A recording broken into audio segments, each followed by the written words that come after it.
Yeah!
Alright.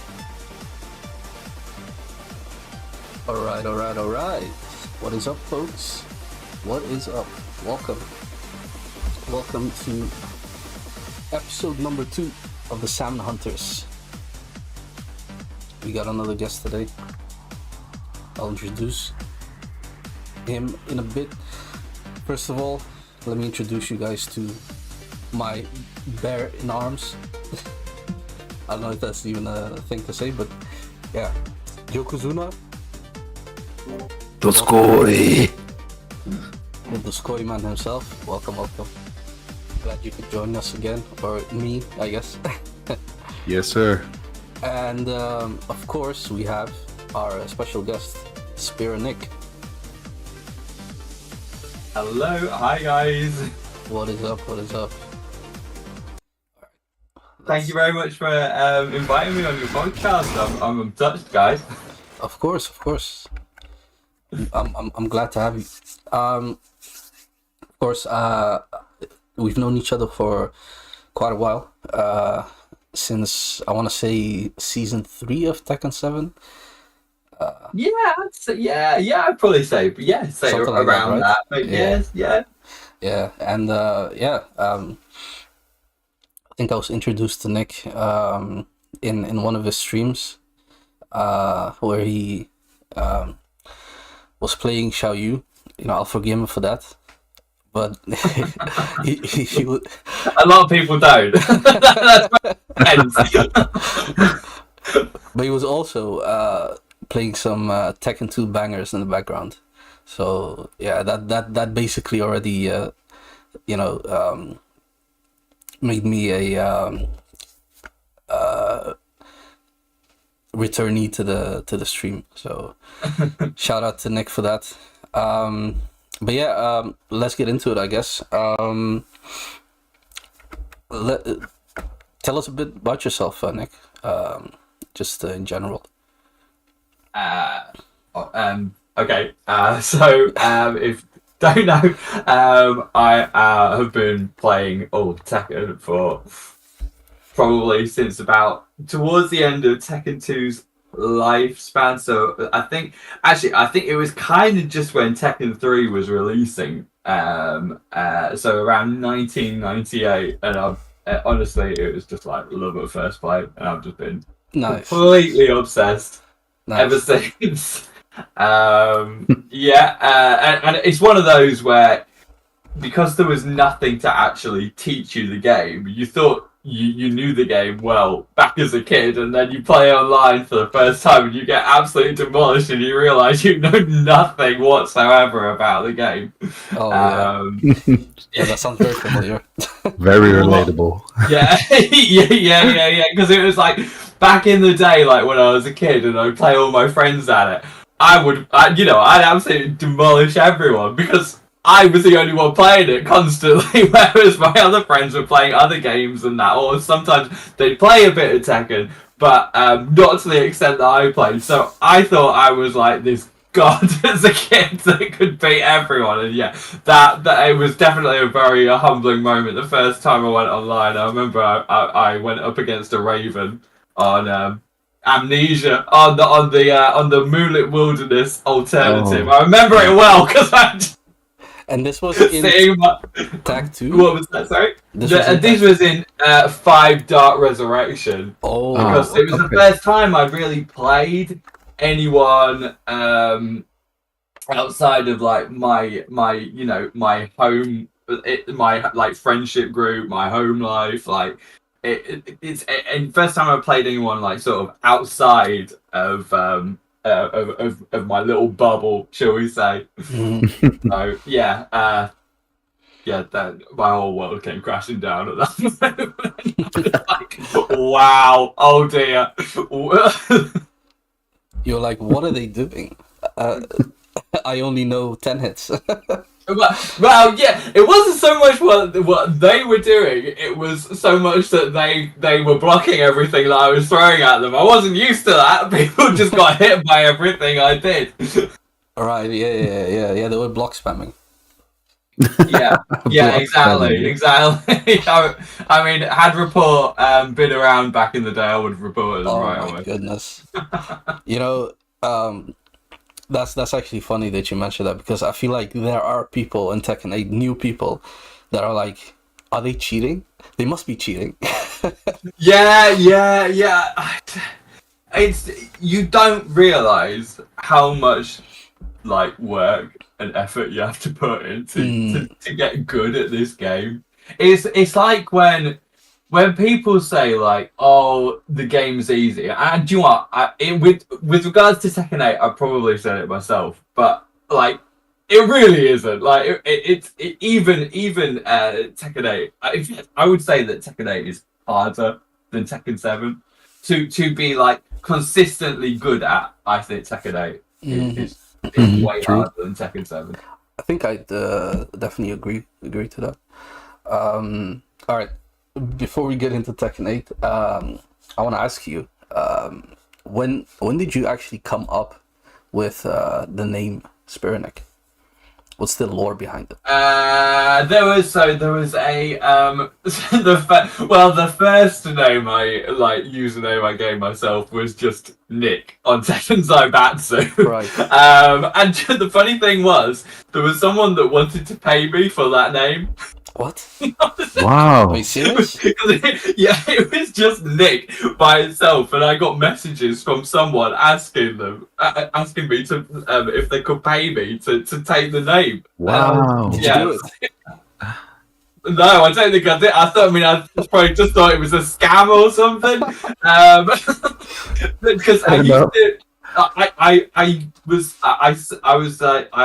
had an account on that Tekken Zaibatsu forum like back in the day, but I never really posted on it. To be honest, I found it intimidating as a kid because it looks so negative all the time. Basically, And what Twitter is right now. yeah, a bit like that. But it felt like I don't know, maybe because as a kid, it would, or like a teenager, maybe it was a bit more of a shock. Maybe if I'd seen Twitter like back then, maybe I would have felt the same. But it just felt like very overly negative. So I remember just reading through it and just thinking, "Oh wow, like there's a lot of angry people on here." Um, Yeah. I forgot what. Oh, that was it. Yeah. So that was the original name, and then when there was a years and years and years and years later, like we're talking like just before Tekken 7 had released, there was a website. You're probably familiar with this one, the Tekken Gamer website. Yeah. Sounds familiar. Yeah. Mhm. And there was a forum in that, and I thought, oh, you know what? It was the first time I came across that site, and this I didn't have a Twitter account back then either. So this was my only way of speaking to people about Tekken, sort of like a out like far the like well, just other people that over the internet. This was kind of apart from like on PlayStation Network or whatever online. This was the only other way to talk to people. So I was just like, oh, what sort of name do I give myself? I was just like, oh, I don't want it to be Tekken for some reason because I think everyone will do that. So it's just like I don't know why I thought, oh, Final Fantasy. Yeah, nobody's gonna do that. Oh. And I was just like, oh, but I don't want it to be too obvious. I don't want it to be like something like to do with one of the characters and that. And I was just like, I quite like that. The name Spira for the land of Final Fantasy X. And that kind of like sort Oh of my god. Nice. yeah, that kind of like sort of like encapsulates the whole of like that Final Fantasy X game. So I was like, you know what? Yeah, that works. Like Final Fantasy X, that was like Tekken is like the franchise that I'm my favorite franchise, but I think my favorite gaming experience ever was Final Fantasy X. So Nice. yeah, so yeah, I'm gonna go with that. I just thought, you know what? I like it that people know my name, so I'm just gonna stick Nick on the end of that, and we'll just go with that. But you won't believe how difficult it is for people to actually pronounce my name. The amount of times that people get it wrong is unreal. I mean, I just laugh about it, but like SpiraNick, SpiraNick, and it's like SpiraNick, and it's just like, no, it's none of those. Yeah, so do you know what? I think on like first time they see it, it's probably about 33% of people get it right the first time. So I commend you for sticking with it, actually, because funny side story. I used to go by a different name, Spiral. Yeah. Crazy. but yeah, I couldn't exactly handle the fact that a lot of people mispronounced it daily, and I was like, what? Like, I think the final straw was that I went into. No offense to him, by the way, but I went into Fergus' chat and he said, "Hey, what's up, Yanuki?" And my name back then was pronounced Yanucci, like the Italian way. Right. And it has been mispronounced on international tournaments, yada yada. And at that point, I was like, okay, I entered this chat, and first thing the streamer does is mispronounce my name. I was like, no, it's gotta go. It's gotta go. How long did you have it for? Wow, that's a good question. A long time, actually. Oh no, so A long time. it was all right. So I changed it actually for Tekken alone. I changed it into Yokozuna because back then I was a Ganryu main, and I still am in my heart. Yeah. But yeah. Wow. Yeah, 10 to Kassarian 15 years, saying 10 plus years. Yes, 10 the to chat 15? is. It's a guesstimate at this point, but yeah, something like that. That must hurt though. Leaving such an iconic name. Yeah, you'd think. At first it was a bit difficult, but then I was like, nah, it's fine. Yokozuna has a nice ring to it. Yeah, and my friends, my friends outside of Tekken used to call me Yoko years before that, so it made sense. Okay. It made sense to me as well. Okay, that makes sense. I feel like I owe you an apology as well, because I'm sure I've called you Yokozuna a few times. I didn't realize it was pronounced Yokozuna. Oh no, Yoko, that's fine with me, but like the middle part, like some people said Yanusi, some people said Yanuki, and that really hurt. I don't know. It like the middle part was the most important part to me. Oh, right. That makes sense. Like it gave it the Italian.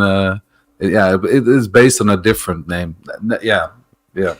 So that's a bit of side lore. Yeah, it's funny actually, because I think all three of us just have had our names abused by people in general. Like I've been called, what is it, Tupai? I've been called, just people putting in random syllables.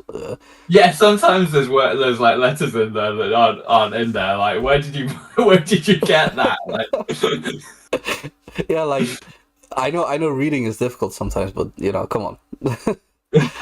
But yeah, I feel like at some point I was like, all right, whatever. It doesn't matter. The people that know, and the people that don't know, I'll remind them. And if they don't remember that, then it's whatever. Can't keep correcting them. Yeah, I mean, for like personally, like it's never bothered me too much. Like I find it quite funny. Like that. Like I think I'm on about 5 different ways of spelling it, and like. A lot of people still think it's SpiraNick, and I'm like, no, it's never been that. There's no L in it for one. And then when they'll just break it up for them, and they're like, oh, that place in Final Fantasy X. Yeah. That makes sense. But if you've never played the game, I suppose like it's an easy mistake to make. Yeah. Yo, Lele, thank you so much for the sub. And Kino as well, both 7 months. Thank you. And Nick, actually, I forgot to say this, but thank you as well for the 21 months. I appreciate no problem at all. All right. Moving on. Jokuzun, did you want to like ask some questions as well? Yeah, I was wondering. We like touched on the subject at the beginning, but I want to know from Nick what was the initial charm that got you into Tekken? Because you were early with it, and I believe we're around the same age. So I'm wondering what got you into Tekken in the first place. Oh right, okay then. So first time I ever played a fighting game, I think a lot of people could probably relate to this. Our age was like Street Fighter 2 on the Super Nintendo, and I remember it was just playing around a friend's house, and I don't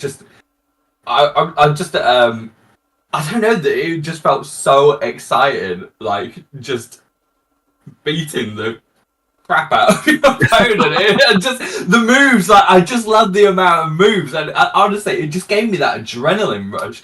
But I thought nothing of it, to be honest. At the time, I was just like, "Oh, that's really cool, that game." But I thought, "Oh yeah, that's really fun." And then I went around another friend's house, and they had like Virtua Fighter 2 on the PC, and there were loads of us around at the time, and only a few of us got to play. And when I did, it just gave me an absolute rush. I loved it. And then both times I didn't really think anything of it, because I was quite well. I guess I didn't get my first console till I was like 10 years old, and I was mostly getting it for platformers. I thought platformers is where my like passion is, and platformers back in the day in the 90s, they were huge. It's like all the mascots were platformers and that. Oh, so bring me back to those days, man. Literally, I know. Yeah, Mario's everywhere, Spyro's everywhere, Crash Bandicoot's everywhere. Just Gex, Croc, like even the ones that people don't instantly think of. They were superstars back in the day. Let me just say one thing real quick. We're getting a Gex remake. Oh yes, I did hear that. Yeah. It's gonna be epic. All right, go on. Sorry, but no. So I thought that was so when I first bought a console, it was mostly all platformers, and then soon after that, I went to see some family, and they had a PlayStation, and they had this game Tekken 2, and at the time I thought that Tekken 2 was the same game that I played on the PC, that Virtua Fighter. So I was like, oh, I remember that. That was really good. And then I put it in, and I can't even remember. I don't even know if I watched the intro, which is just sacrilege now I come to think of it. So, and then arcade mode, and I'm trying to find some of the characters from this Virtua Fighter 2, and I was looking for my chat. Nick, I was like, I can't find her. Nick, I hate to interrupt you, but you're sounding a bit like a robot to me. Oh, really? Oh, really? Oh, that's harsh. That's harsh. No, I mean, like, the Discord is messing up, I think. Really? Yeah. Oh, it shouldn't be. Oh, that's weird. I think it's back. I think we're back to normal now. It's good now. Yeah, it's good now. Let's just keep. Oh, is it? Yeah. Discord has been wonky recently. Not gonna lie, it has been rough. Apologies to everyone. No, it's none of it. It's no fault of yours. So I was just looking for this character. I couldn't find her, so I picked Jun Kazama, and straight away I thought, do you know what? This doesn't even feel like that game that I played before. And what struck me, what made me fall in love with it, literally instantly, was the animations on all the characters. Like the moves just hit harder than any other game I'd ever played before. And honestly, like the amount of move, it wasn't the amount of moves that I was doing; it was the amount of moves that the computer was doing. Because I honestly, I'm embarrassed to say this, but back in the day, I didn't even know. Like first time I played a fighting game, I didn't even know if you press like 2 buttons together, you got a different move. So I literally thought there was like maybe like 4 moves in the game for each character, just for each limb. And I remember like thinking every character that I was playing was like a boss character. I soon found out otherwise, but yeah. But still, even then, I absolutely loved this game. And I wasn't at my family's house for very long. I was only there for about half an hour. But all I could think about was playing that game again. I was like, I need to play it. Like that was like that Street Fighter that I played, like that Virtua Fighter, but it just had an edge. Like I remember thinking, whoa, the music's really good, the colors are really vibrant. Like it just hits really hard. And I was like, I need to play that game again. But you know, as a kid, it took ages to like save up money to get a new game, because it's like you're on £1 pocket money per week, and the game costs about £40. And I went back to my Spyro the Dragon that I bought on release, and there was a demo disc inside. Oh. And I looked at the demo disc, and would you believe it, Tekken 3 was on there. Wow. And that is when the love for this franchise really started, and that's when it became obsessive. I played on that demo so much, and trying to figure out all the moves, because you didn't have a move list on. The demo never gave you a move list. Yeah, of course. The internet was in its infancy, really, back then. Yeah. Only Ling and Eddie were playable. So, even to this day, that's kind of had an effect on me. I think that is the main reason I main Ling Xiaoyu, and I've always really liked Eddie as well, because they were kind of like my first characters, apart from Jun, but also she stuck with me as well. When I played her for the first time in Tekken 2. Wow. Okay. So those 3 characters were basically your first characters. Yeah, and then so it's Ling Xiaoyu and Eddie Gordo, because I think back in the day they were they kind of were next level. It was because the way that they moved, like in Tekken 2, apart from Lei Wulong and I guess Beck, maybe a lot of the characters were a bit more sort of like stilted, and they didn't really like move. There weren't stances or anything like that. So I remember back in the day, like Xiaoyu and Eddie, it was quite amazing to see in a fighting game. You didn't really see characters like that. So I think that's why it was those ones that were picked for the demo, because you would think it would probably be Jin Kazama or Paul Phoenix. So yeah, at that point, Tekken was literally all I could think of. I just had every time I went around a friend's house, it was like, "Do you have a Tekken game? Do you have a Tekken game?" while I'm sort of saving up money. And a friend of mine had Tekken 2, and honestly, that whole summer, like I just went around his house like constantly every day, team battle mode, just Tekken 2. Oh my god, that was it. That's all I needed. That's all I needed. But sadly, my friends weren't as obsessed as I was, so I could only play for as long as they wanted to play for. And I remember like saving up money for Tekken 2, because that was the one I really wanted. And at the same time, I'd say every week I will be going into basically our version of Blockbuster, so like the video game rental place. To just rent Tekken 2. Just constantly, because I needed that adrenaline rush. Like nothing else just hit like that game. I've just been absolutely obsessed ever since. It's actually kind of crazy that such an old game has such a profound effect on someone as a kid. It's crazy. It's like there's no way did I think that just playing that one game would actually sort of change my life forever. Like it's it's just Tekken's such a huge part of me. Like it's such a passion. Even people that don't even know that aren't gamers or don't really know much about it. Even people at work, they know I'm obsessed with it. Like it just everyone has throughout my school life, university, like at work. Just everyone knows I'm obsessed by this one game. Yeah. I can definitely like I can definitely see that it was about the same for me as well. Tekken 2 was also my first game. And for me, like you said, it was the moves and like how the character looks and all that made you fall in love with the game. For me, it was mostly the music. The music was just the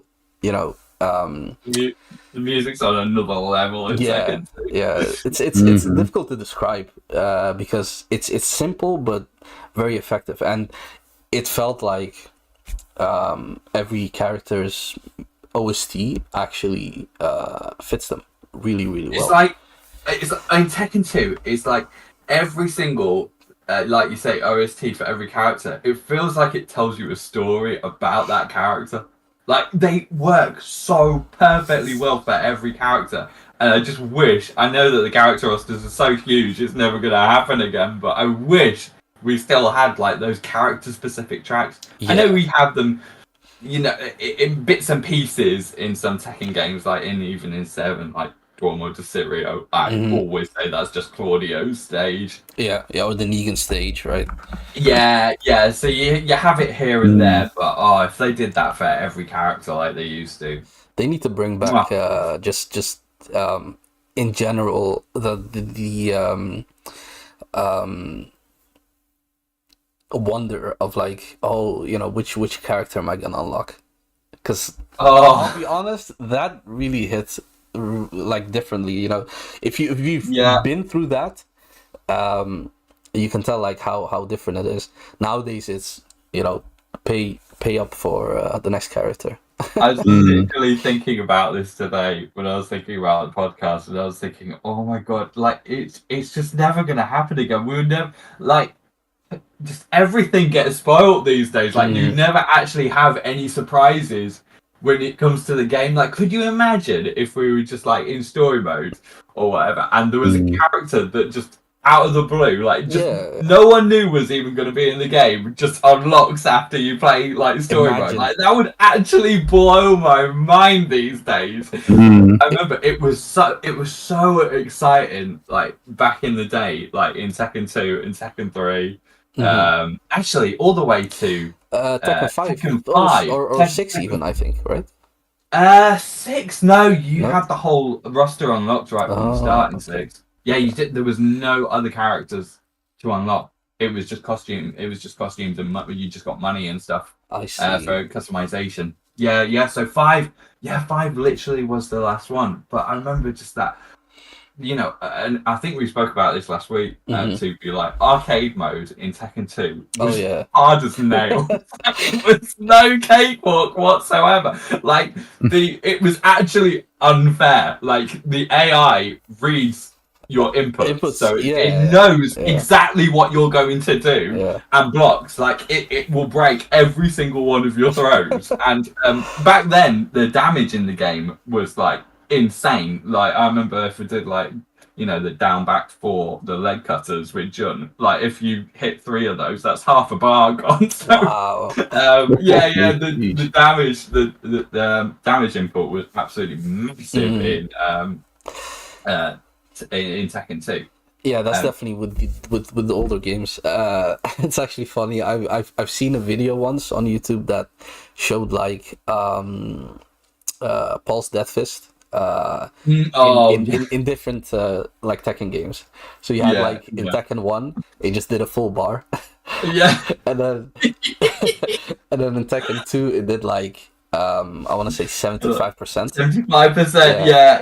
That's what I was thinking. Was the first time it did 50-50.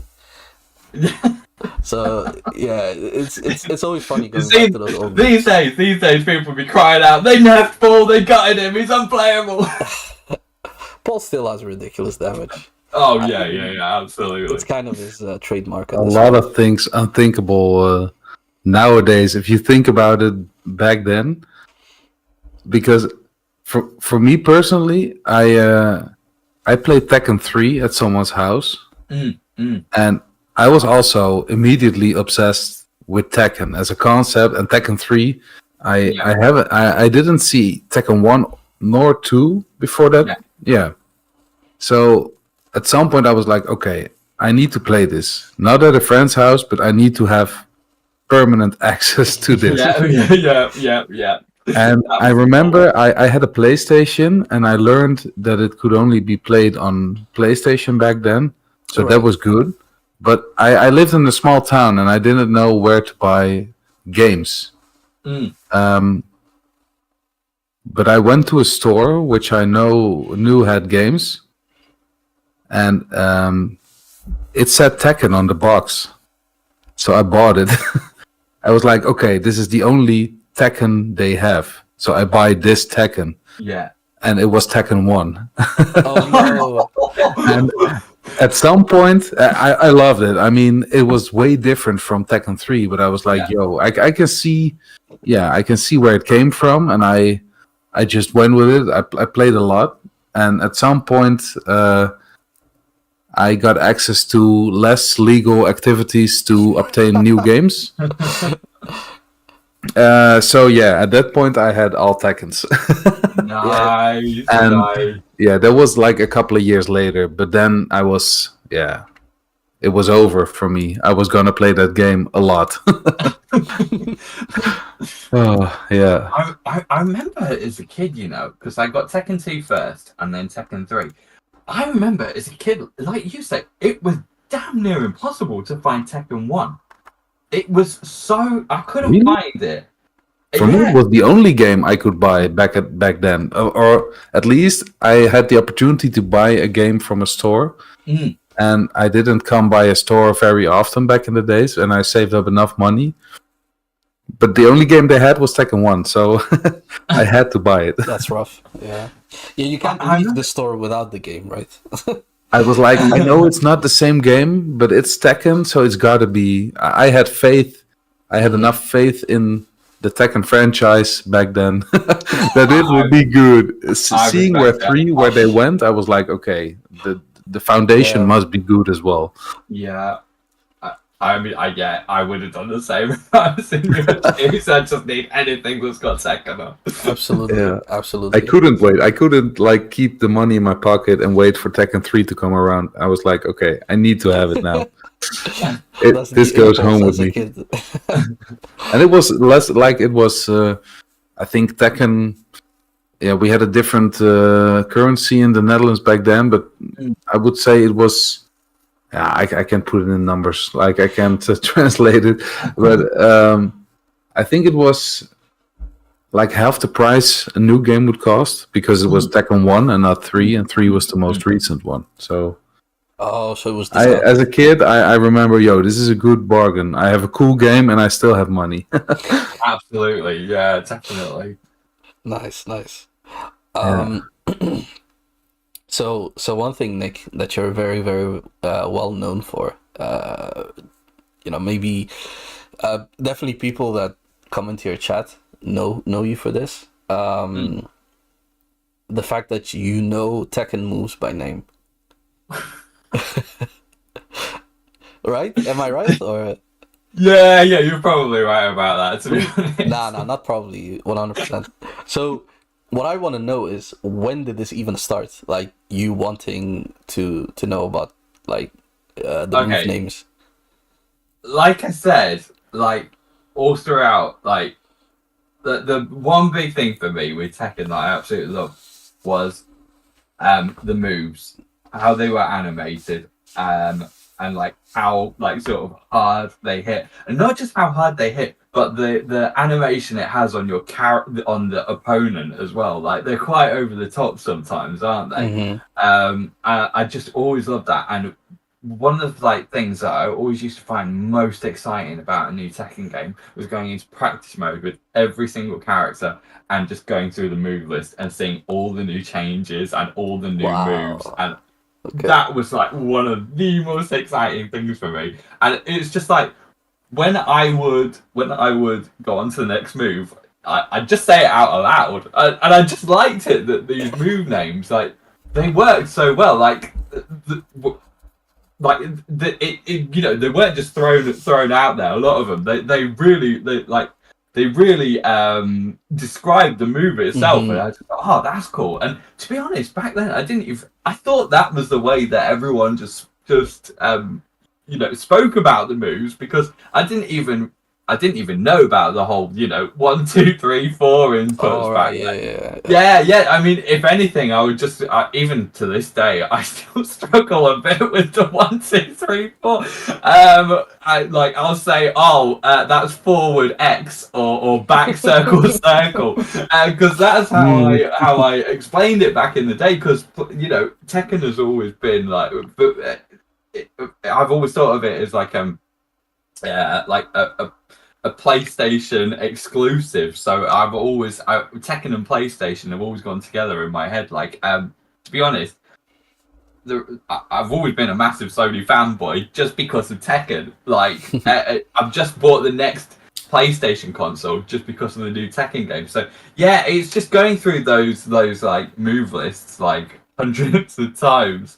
And to be honest, before I started streaming, I just thought everyone knew, like, you know, like just ones that like were common, like, I don't know, like just ones like pancake press. I've always remembered that for Jag. Up for 3+4.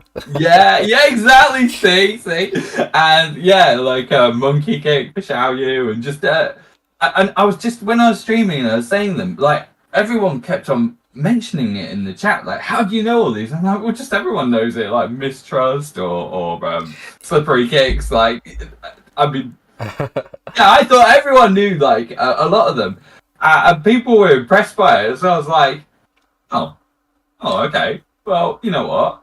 Like, I wasn't even trying to learn them back then. I thought, oh, do you know what? I'm going to learn a few more, because I actually really like these move names, and I prefer saying those to inputs. So I think it's cooler. So I was like, oh, okay, I'm going to learn a few more. And then I kept on learning. People were more and more surprised. So I was like, Sunday, I'm going to learn the whole damn cast. I'm going to learn every single character as move name if I can. Yeah, that's pretty much it. But they seem to, I seem to have a good memory for useless information. stuff that's actually useful and will get me far in life. That don't seem to like process that very well. But useless information like character move names, yeah, I can remember all the frames. Who needs those? That's frames a lot of the time. Like, I'll be like, oh damn! Like, that move is -14, and then 3 weeks later, I'll be punishing it with a 13 frame move because I've forgotten it's -14. Like, I find it amazing that people can remember frames for every single move in this game. Same. That I find more shocking the move names, like, because like move names, every single move name is different, so it kind of has its own identity, whereas the rest is just numbers. You're doing maths. Yeah. Playing the game to do maths. I agree. Yeah, that's definitely if only those frames stayed in my head.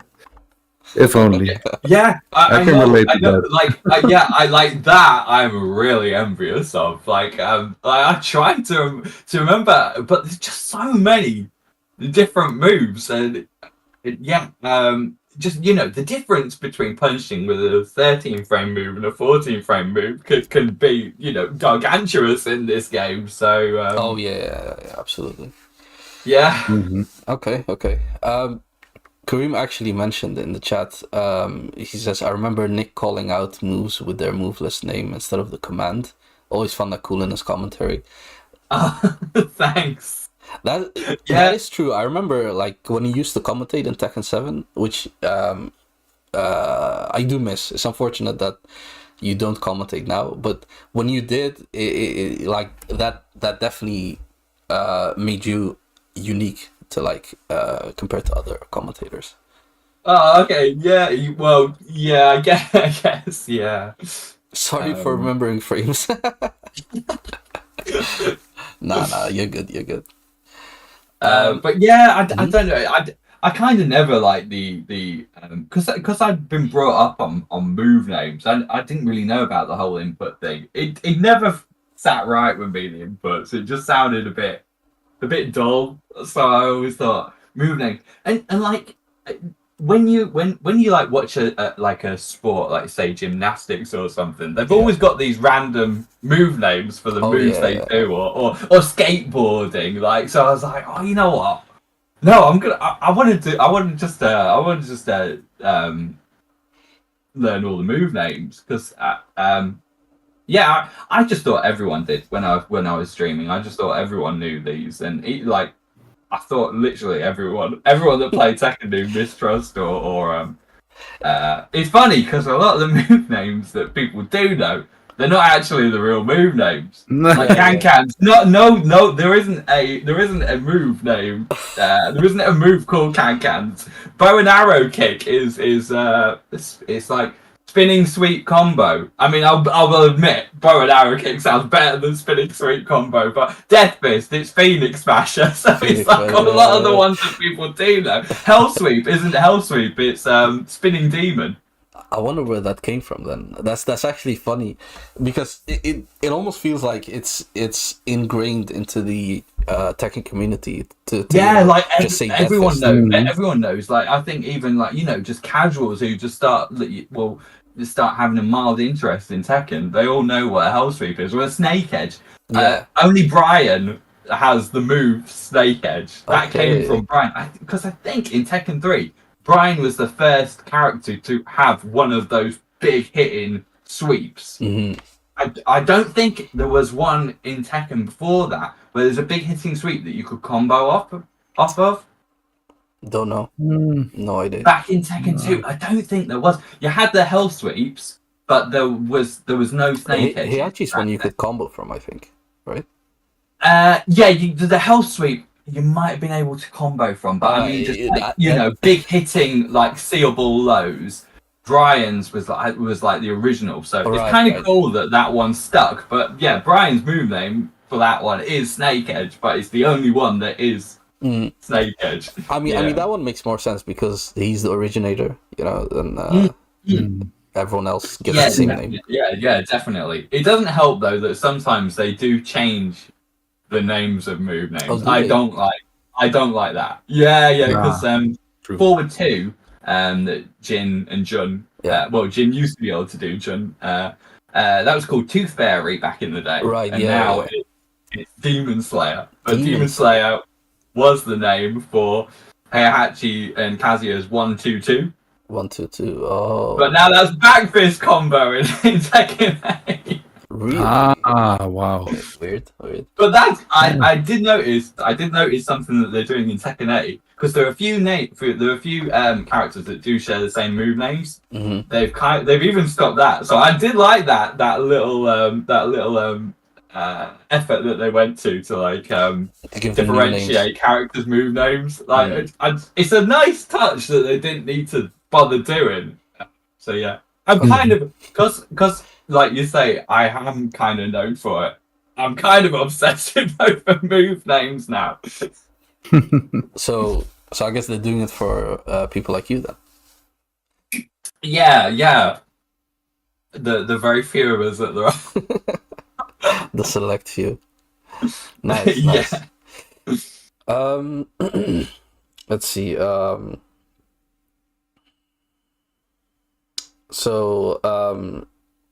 Another thing that you're known for, maybe Yokozuna wants to jump in here, but no, go ahead. Okay, so another thing you're very well known for, and 100% people that are in your chat will know, is your obsession with Mogu Mogu. Wasn't expecting that one. It's not a technical question. It's not a tech question. And you know while we're at it, I'll just add on your Funko Pop collection. So those two, when did those two start? Yeah, Mogu Mogu the drink. I have an obsessive personality. I'll just cling on to something and then I'll be like, I need everything. That I need everything from that. Mogu Mogu. Oh gosh. Just went to the Chinese supermarket and I love the Chinese supermarket in general because there's all these different foods that you don't normally get other places, and the drink section is always like incredible. Like they have so many different like choices that you just do not get. Like if we go into a random regular supermarket here, you just have like Coke and Fanta and Lilt and just like you just 7-Up, all the usual suspects. And then when you go into the Chinese supermarkets, they've got tons and tons of like different drinks that you've never seen before. And I remember just seeing like all of these. I'm like a kid. I just remember seeing all of these drinks that were like bright colours, and there were loads of them. It was the amount of flavours that they had which piqued my interest, because I was just like, oh my god, I've got to try all of these. So yeah, it was just like, it was basically, I've got to try. I think the first one I had was pineapple, and I was like, oh gosh, this is actually quite nice. And then, Nice. oh wow, this is damn good, because it was those nata de coco bits that are in it. I used to have those in like little like Chinese desserts, like these little mango puddings. They used to have these bits in these nata de coco bits, and I just thought it was like some strange. Well, it kind of is like some kind of strange jelly, but I'd never had it anywhere else. And then it turned up in these drinks. So I was just like, oh my gosh, like the drink tastes good and it's a snack at the same time, and that tastes really good. And then I was just like, whoa, there's like at least 10 other flavors that I need to try, and now there's like nearly 20. Yeah, it's just kind of yeah. I didn't even know that, because we have them in the Netherlands as well. Yeah, but I think we have like 3 or 4 flavors that you can really? find. Yeah. And ours you can actually find in the normal supermarkets, like the usual ones. Nowadays, they do turn up in a few other like normal supermarkets, like you're saying, in corner shops and that. But it's usually like the same flavors. I think it's like mango, melon, lychee. Yeah, there's not strawberry. Much difference. They're kind of like the like the favorites. But then I discovered bubblegum, and when I go on holiday, I do look for other flavors. In Japan, the worst one, well, the weirdest one I had was yogurt. Yogurt? Yeah, yogurt flavor, Mogu Mogu. Wow, okay. And then, they are kind of obsessed with dairy products, I feel like, in Japan. Yeah. It was alright. It wasn't bad. It wasn't bad actually, but the only one that that was the only one I couldn't get in England, and the other one was raspberry. And it was only when I went to Belgium a few months ago. I was in the supermarket. I just screamed all of it. It's like, oh my god, I got raspberry. Didn't think I thought you could only get it from Thailand or something. So I got super excited at that moment, and I was like, I've completed it. I've actually completed Mogu Mogu. I don't think there are any other flavors that I haven't tried. So I think I've tried all of them now, because I was like, I can't do a tier list until I've tried every single one. It's just not fair. So you're 100%ing Mogu Mogu at this point. Yeah. As far as I know. Nice. To be honest, I never tried one. And I think I should. Hearing you talk really about it, I think I should. It's not just me though. I think there's a few people, like I've noticed, like Richie's really into him, and Spag I've noticed is Rukang. There's quite a few people that are like really into him. And I introduced one to my friend. I said, because we went to a Chinese supermarket, and I said, oh, is there a Chinese supermarket nearby? And I said, yeah, why? Do you need to get something? And I was like, yeah, I just need to get one of these drinks. And I bought like 10. 10 at that time, and she was like, whoa, like, do you like those? And I was like, yeah, just try this one. I was like, I gave her the mango one. She drank it. straight after that, she went onto Amazon and bought a box of 40. Wow. A box of 40. Yeah, just the mango ones, like straight away. So it's like there is something in that Oh drink. my Like goodness. like if you like it, you really like it. Zard Joker, he loves it as well. He got Okay. really into it as well. And I think You either love it or you hate it. does it have like I think it's called aloe vera. I don't know if that's the international Yeah, name. I think so. I think But it might a have, little. yeah. like some jelly is in the drink, right? Yeah, That's- yeah. Okay. They Okay. call Like it chunks. Yeah, the jelly it's called like nata de coco, but it's not soft like jelly. It's kind of It's almost chewy. like the fruit itself. yeah, It's exactly. a bit chewy. Yeah, Oh, Yeah. okay. Yeah. Okay, okay. It's not like jelly where you bite it and then it just kind of vaporizes. yeah. Mhm. This But one you either kind of it's chew. kind of one of those things you either love or you hate. Like Yeah, I have exactly. come across some people that can't stand it. My partner actually doesn't like any of them. Oh no. Yeah. It's alright. Interesting. Okay, I will definitely give it a try, and I will report back to you how I feel about it once I try it. You have to. I think the thing that sets it apart is like, do you like drinks with bits in it? And this is not like just like concentrated orange bits. It's Exactly, yeah. big bits, right? Yeah, definitely. I like the bits in orange, like in freshly squeezed orange So do juice. I I. like those a lot, So do but I. I don't like bubble tea, for example. Oh, I love bubble tea. I love bubble tea. Okay. That was kind of like part of the reason why I like these Mogu Mogu as well. Because I Okay, always like bubble tea, and it's like after I had bubble tea, I was kind of like, do you know what? I want food in all my drinks. Anything where you can like chew something and drink at the same time. I was like, I'm so about that. So yeah, that's how I started Okay. on the Mogu Mogu. This is. I think it's. I think I just performed blasphemy because the chat is like going at me at the moment.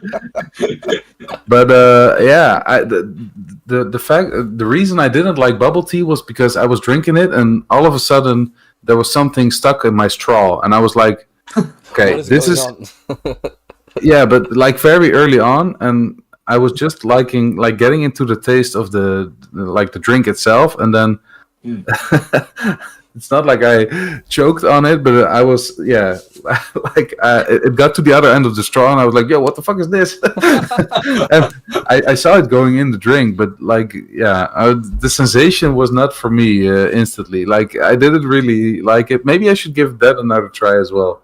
But yeah, this like all the flavors. I do like the fruity flavor drinks. So yeah, There's so many different types. Like I think like there's always something for everyone with one of those because there are so many different types, and it also depends where you get it from. Because I have had some bad ones before. They were selling it in even Dunkin' Donuts, and I tried one, and it was foul. It was rubbish. Okay. It was one of the worst bubble teas I've ever had. So you're talking about bubble tea, right? It might even be like sometimes. to be fair, the only time I tried it was in Vietnam Okay. years ago.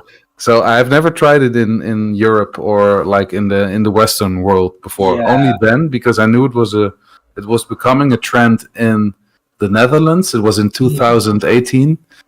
I heard a lot of people kept talking about bubble tea, and I was like, I don't know what it is. And I was in Vietnam, and they sold bubble tea. I was like, okay, let's try it.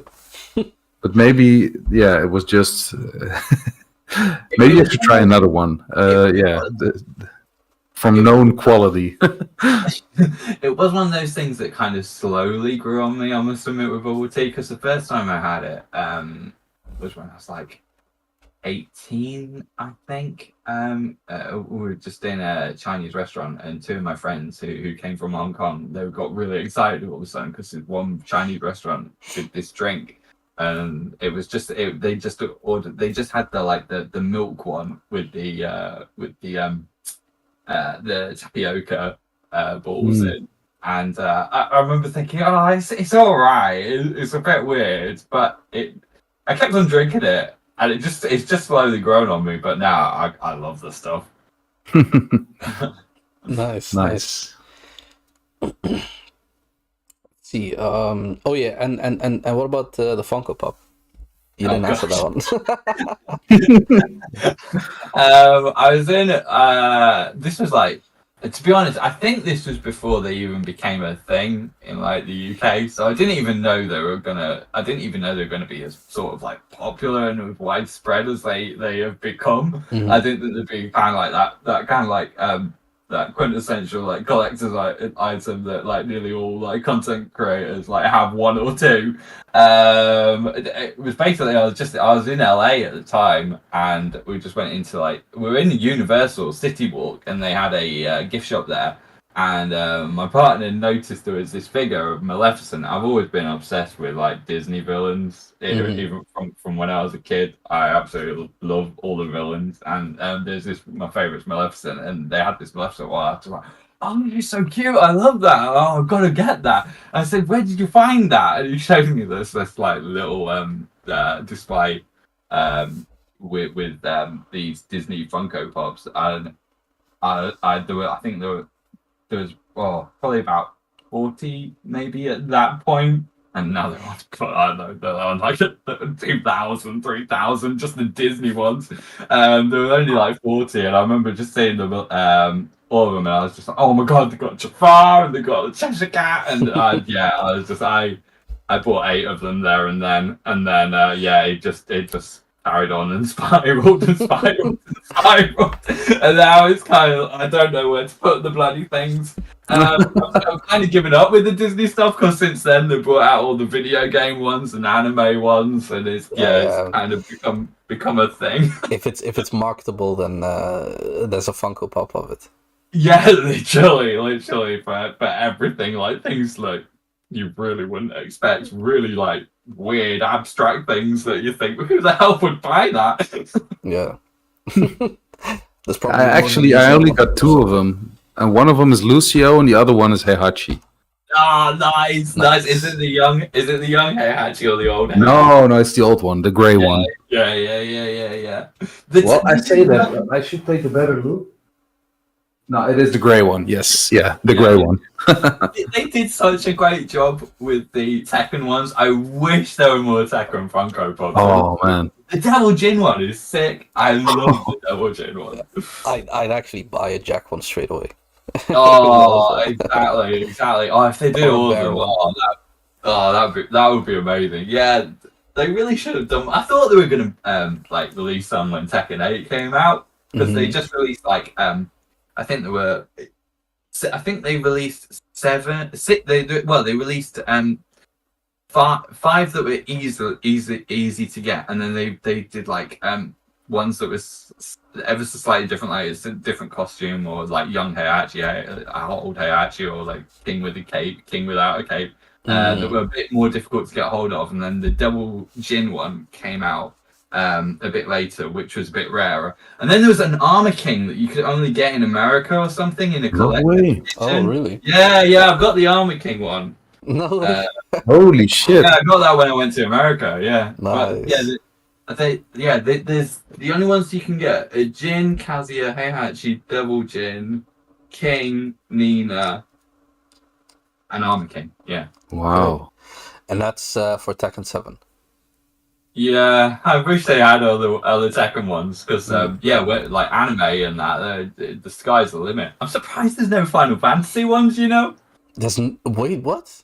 There's none whatsoever. Wow. There's Kingdom Hearts ones galore, but no Final Fantasy ones. So they have Kingdom Hearts, but not Final Fantasy? Yeah. It's not even a Cloud or a Tifa or... No, not to my knowledge. No, I used to be I used to. To be honest, I've kind of lost my way with it. Like they just released, they seem to release like 100 a week now.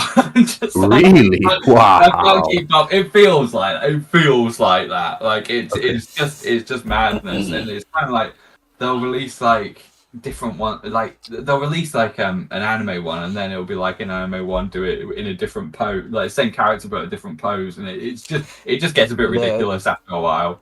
But yeah, because I've started collecting them since like 2013.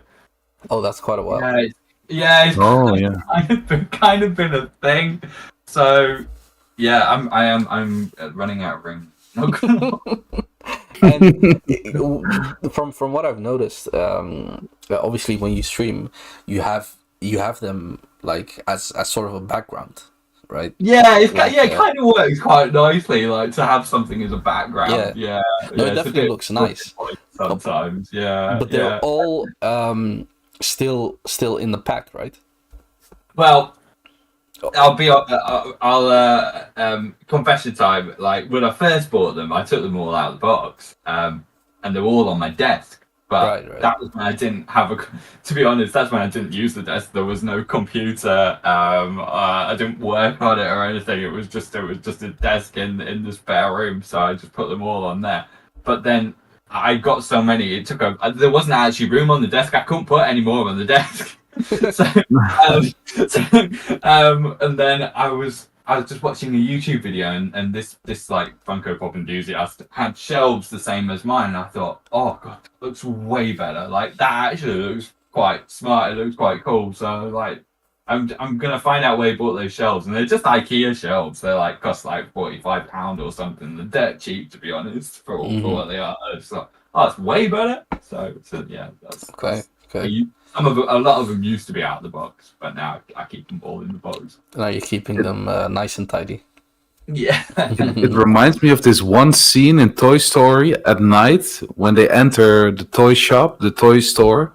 Yeah. And you see all of these, like the same boxes lined up, and one of them, of course, all of them can come to life, but one of them get knocked over. But like seeing your background on stream with this wall with all these boxes, it reminds me of that scene in Toy Story. So I always, I have a, To be honest, it gives me a good feeling. Watch out! It's kind of funny when like people come to the house for the first time, because we always leave if we do like a tour of the house, we always leave this room till last, and it's always funny seeing their faces. They're always shocked. They're always like.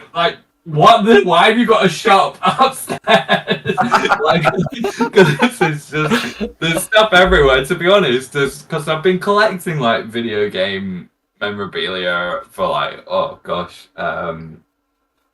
since I was a kid. Like, there's loads of stuff you can't actually see within the camera. So I've got like glass, glass cases for like Tekken figurines and Kingdom Hearts, Final Fantasy stuff and that. But yeah, you can't see that. But yeah, I am running out of room.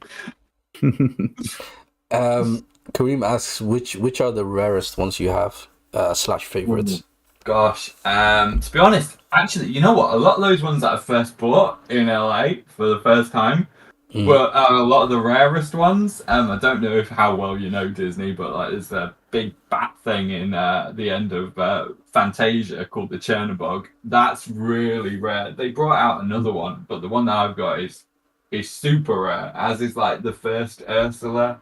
So a lot of the Disney ones, to be honest, are like the rarest.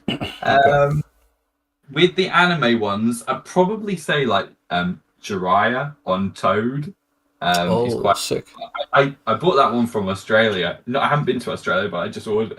It was in the shop in Australia, because when you go on eBay, honestly, these things they sell for ridiculous prices that just is not worth it. This place in Australia was selling it for £30. I don't know if you can still get it, but I think that's quite rare. There's like Sora in Kingdom Hearts as the lion from Lion King. Yeah, to be honest, I really don't know. I think I've got a few rarer ones, but I know for Naruto, the one that is like super rare that I can't seem to get a hold of is forgive me because I haven't seen it in a while, but I'm sure her name's Kaguya, the character that comes in right at the end. I don't want to spoil it. I mean, but are you talking about Naruto? Because that's really old. I don't think. I know. So the angel type character. Oh wait, isn't that Boruto? It is Kaguya, isn't it? Is it with the start? It starts with a K. Yeah. And So it sounds a bit like Kazuya, right? Okay. yeah. More Her. than a bit, actually. Yeah, definitely. Yeah.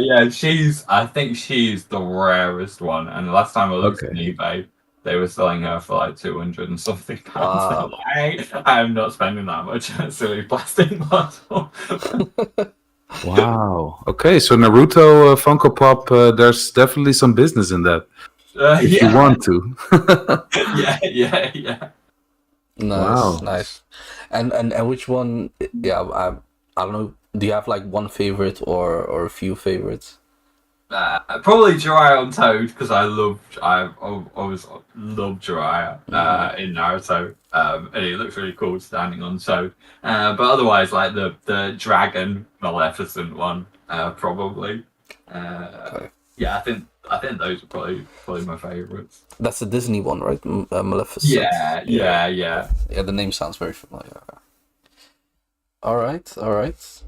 Let's see. All right, so we're gonna head back into Tekken.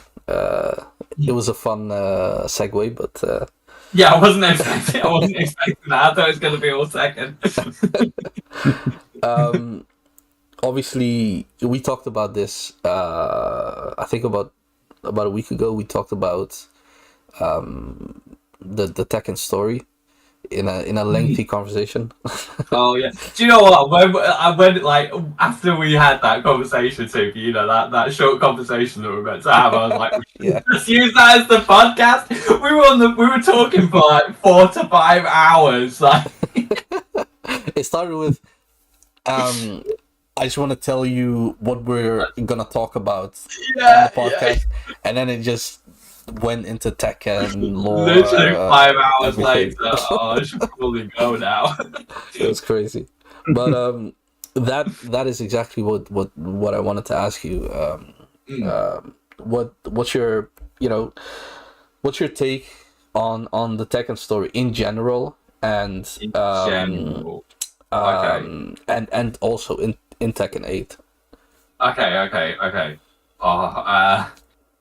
The story. Right. Oh, it's a weird one. I would say I am nowhere near as invested as I was like back in the day. Mhm. Like, I feel like 1, 2, and 3, it was really compact, and it was like everyone had a clear motive. Everyone had clear like rivals and friends. It feels like it's gone off the rails, if I'm right honest now, and it feels like a lot of the other characters kind of just are there in the background now. It felt to me, I don't know, it felt more connected back in the day, like. Mhm. 1, 2, and 3, which is a weird thing to say because you didn't have the storytelling aspect is better these days. Like, you know, like in video games, the way it's done, like then like, you know, a separate ending for each character. But when you put all the pieces together, like when you read the manual and like the guidebooks and like odd bits off the internet, and then you know played through their ending, it felt like you knew. It felt like you knew you got a sense of each character a bit better. And it's like, I don't know. For me, a lot of the character specific endings in 8, I was really glad that they took the time and effort to do them, but I wasn't really impressed by it by many of them. Yeah. They kind of I don't know, they just did not. I don't know if it's just because I'm growing up and I don't know, maybe it takes more to impress me these days, but they just didn't hit like they used to. In fact, a lot of them were kind of annoying. I'm going to say 2 characters, Lily and Asuka. I like the characters like individually, but together I just think it's a mess. It really it's so tedious. In what way? It's just the same thing over and over again, isn't it? It's just Lily being a knob. and then Asuka getting annoyed, and then it just feels like it's just the same thing over and over again with those two. Like, I like Lily. I like the character. I kind of like her personality as well. But the whole Asuka thing, it just gets really boring for me. And this is just one example with Lily and Asuka. But like I say, I really like the character of Lily, but she has absolutely ruined like Asuka's character.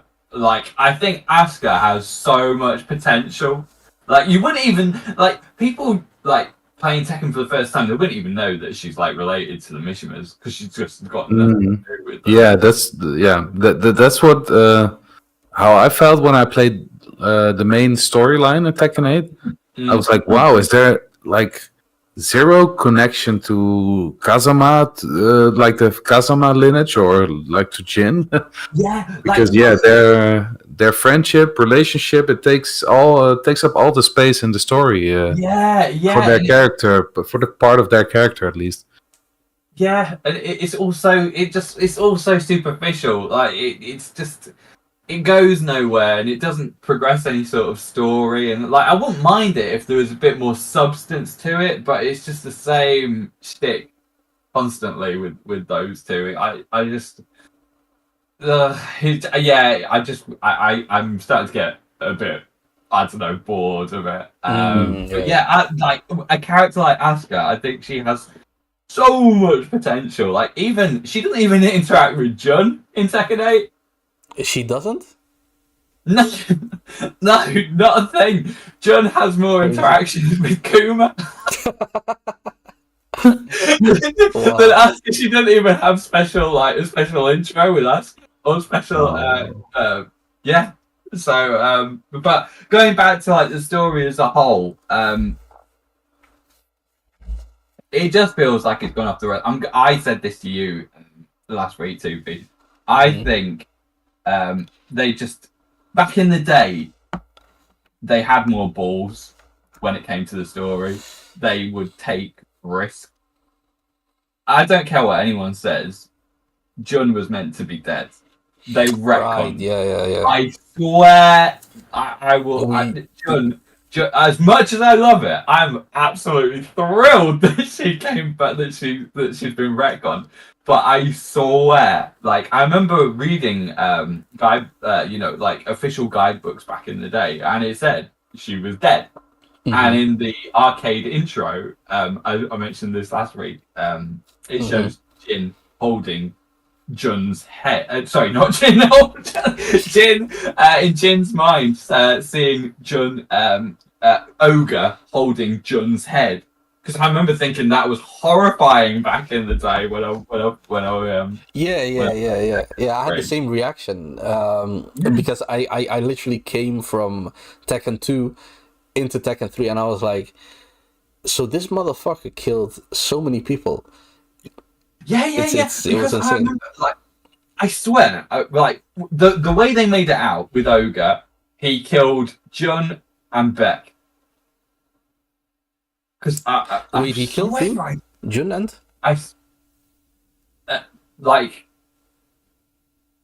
Jun and Beck, the Hwoarang's teacher. Beck, right.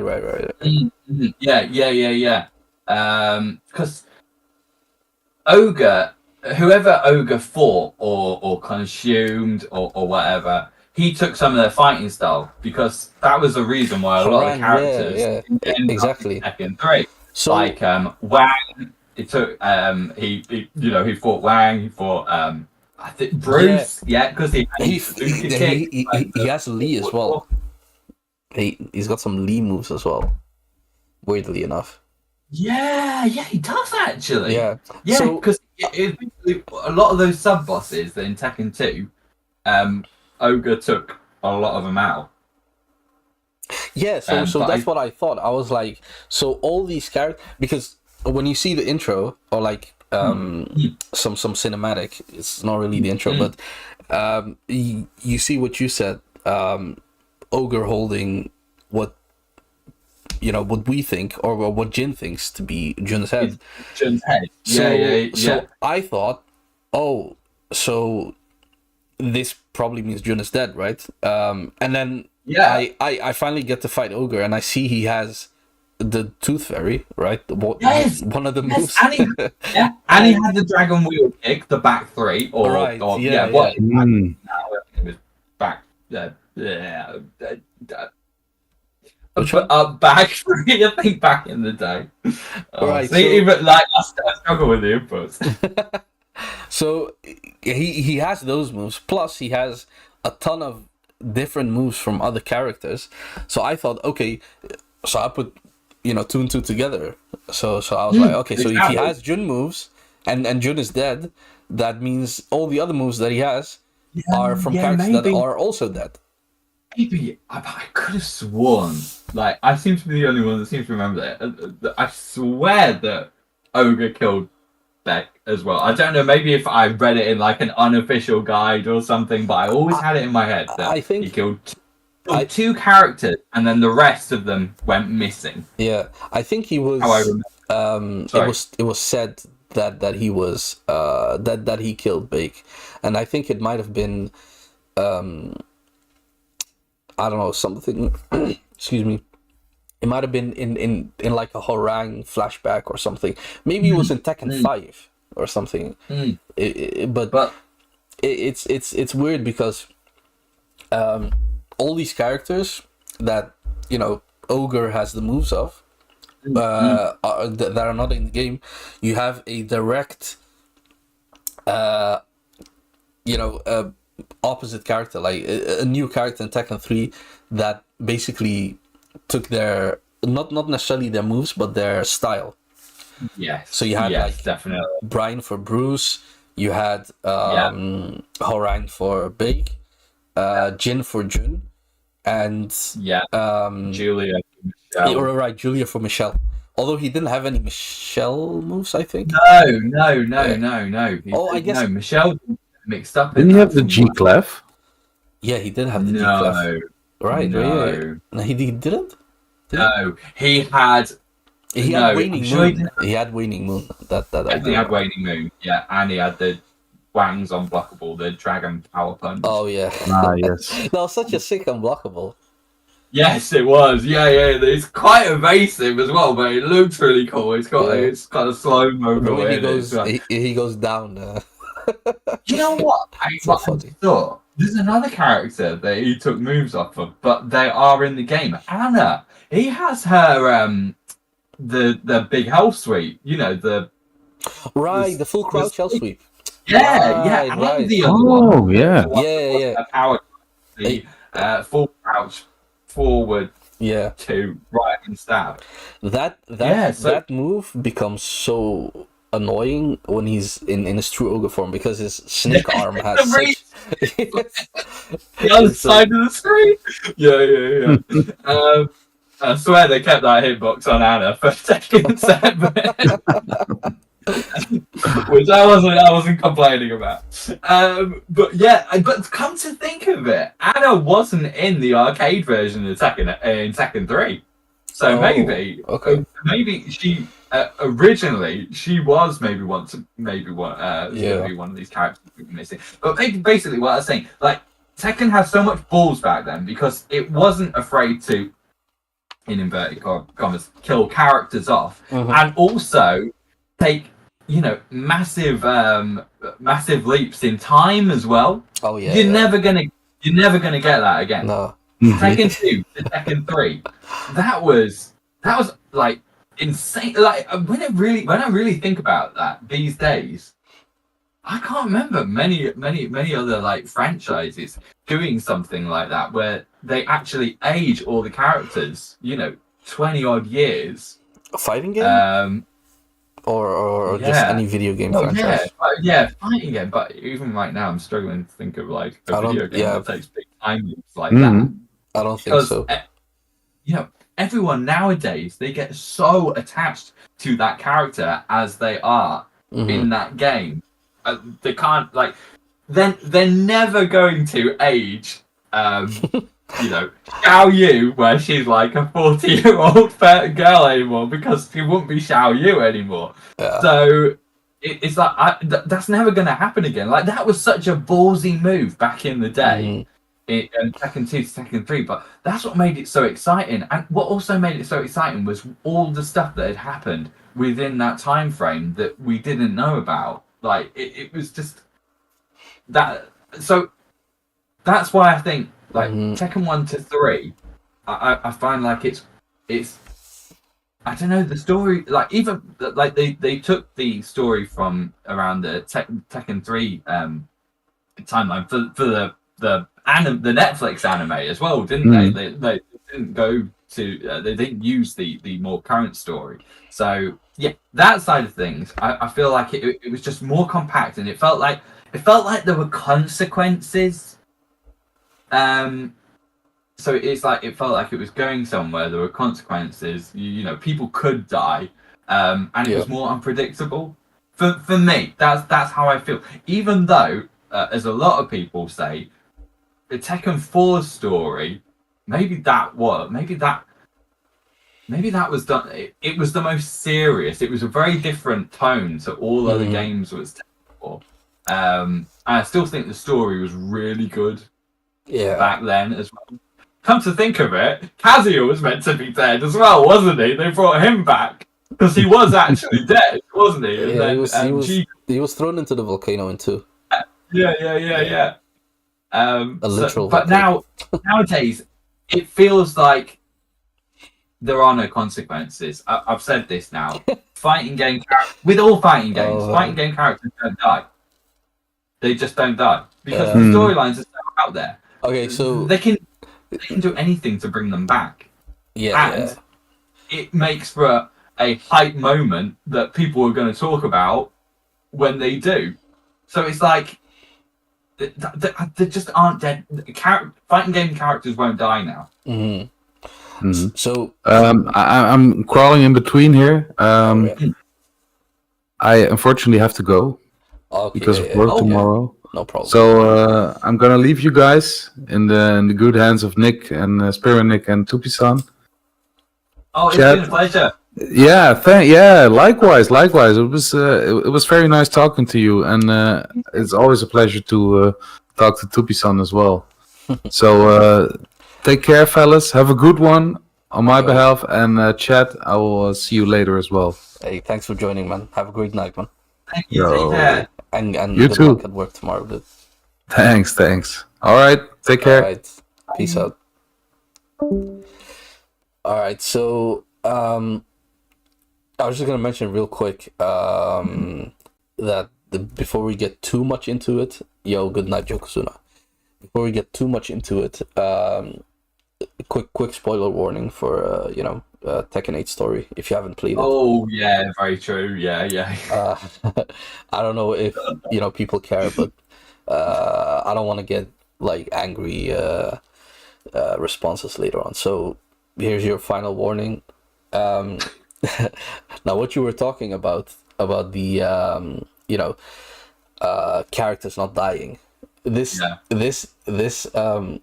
has to be the most weird way, or like the most, I don't even know what to call it, just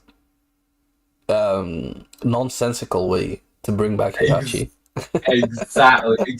That's what I mean. The stories are so out there. They can just say anything and people will buy it. I thought personally that it was going to be Ogre. Ogre's blood, blah, blah, blah. It has regenerative powers.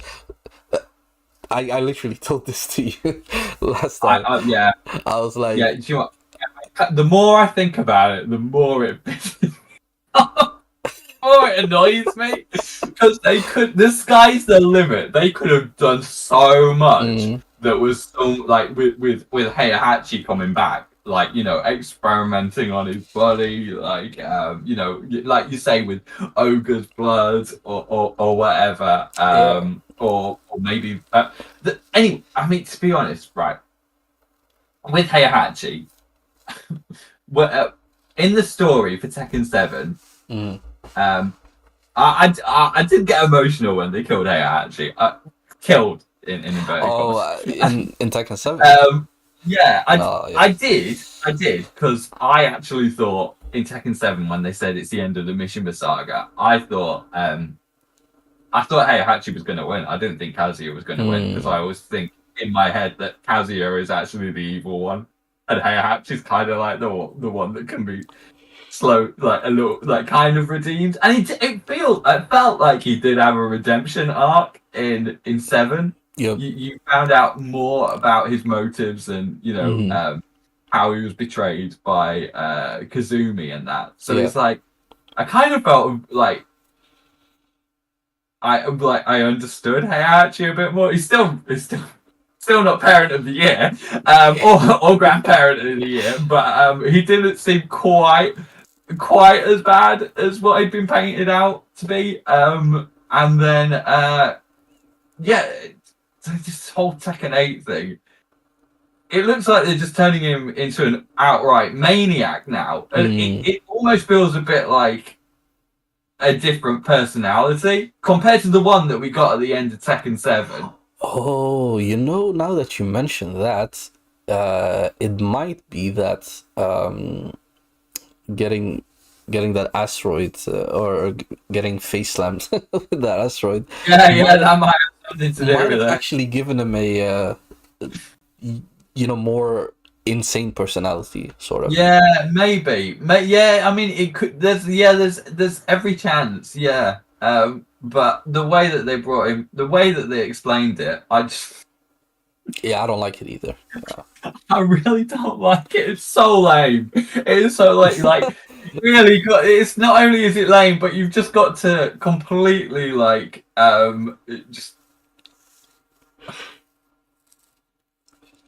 You just got to believe anything at this point.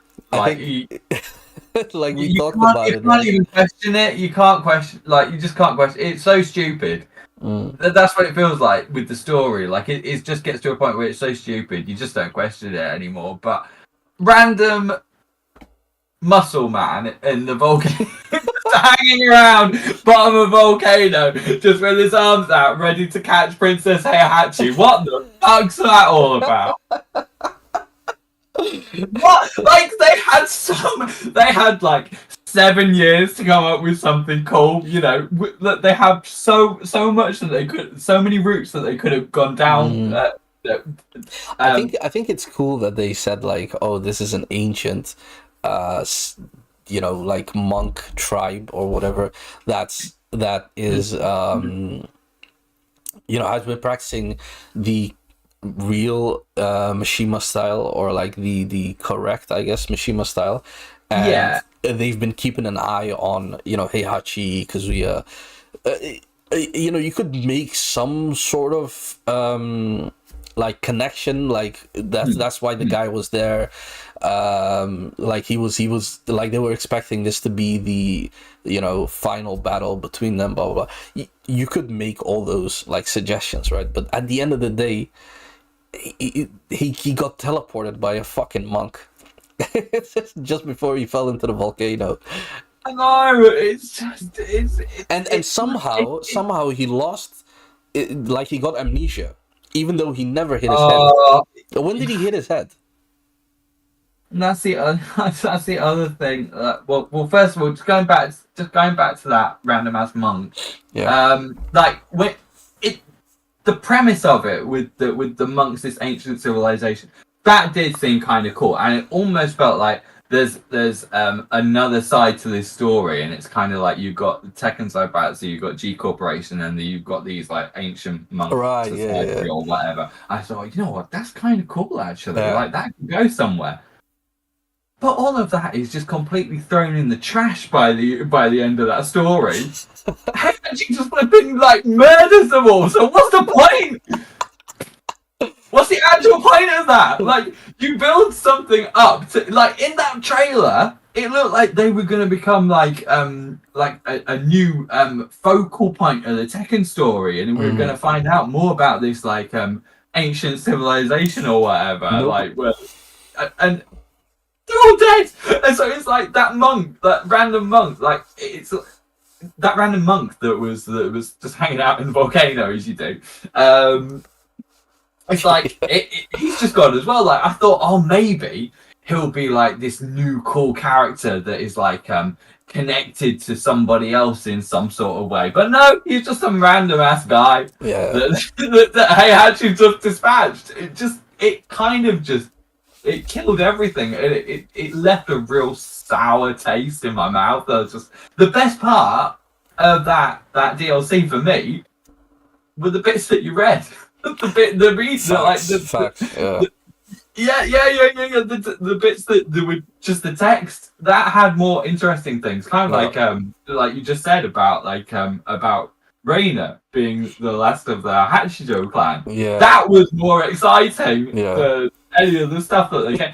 The only thing that I thought was kind of cool, because at first when he said about, oh, you'll get the like ultimate power enlightenment, I can't remember what it was, if you destroy this asteroid. I thought, what the hell? Like, they're literally just making it up as they go along right now. Like, they're not even thinking about it. I can't even see them in like a boardroom or anything, like coming up with a plan. It's just randomly just shove it in there, just, you know, or using having a dartboard with ideas and just shoving, like, chucking darts at it and seeing where it lands. That's what it felt like. But then it did seem I liked it how it was connected to the fight of like Jin and Kaz. Yeah. That was that cool. Part, yeah. I did kind of like that. So that was nice. Yeah. But the rest kind of feels like that meme of like you know, people sitting in a boardroom, like you said,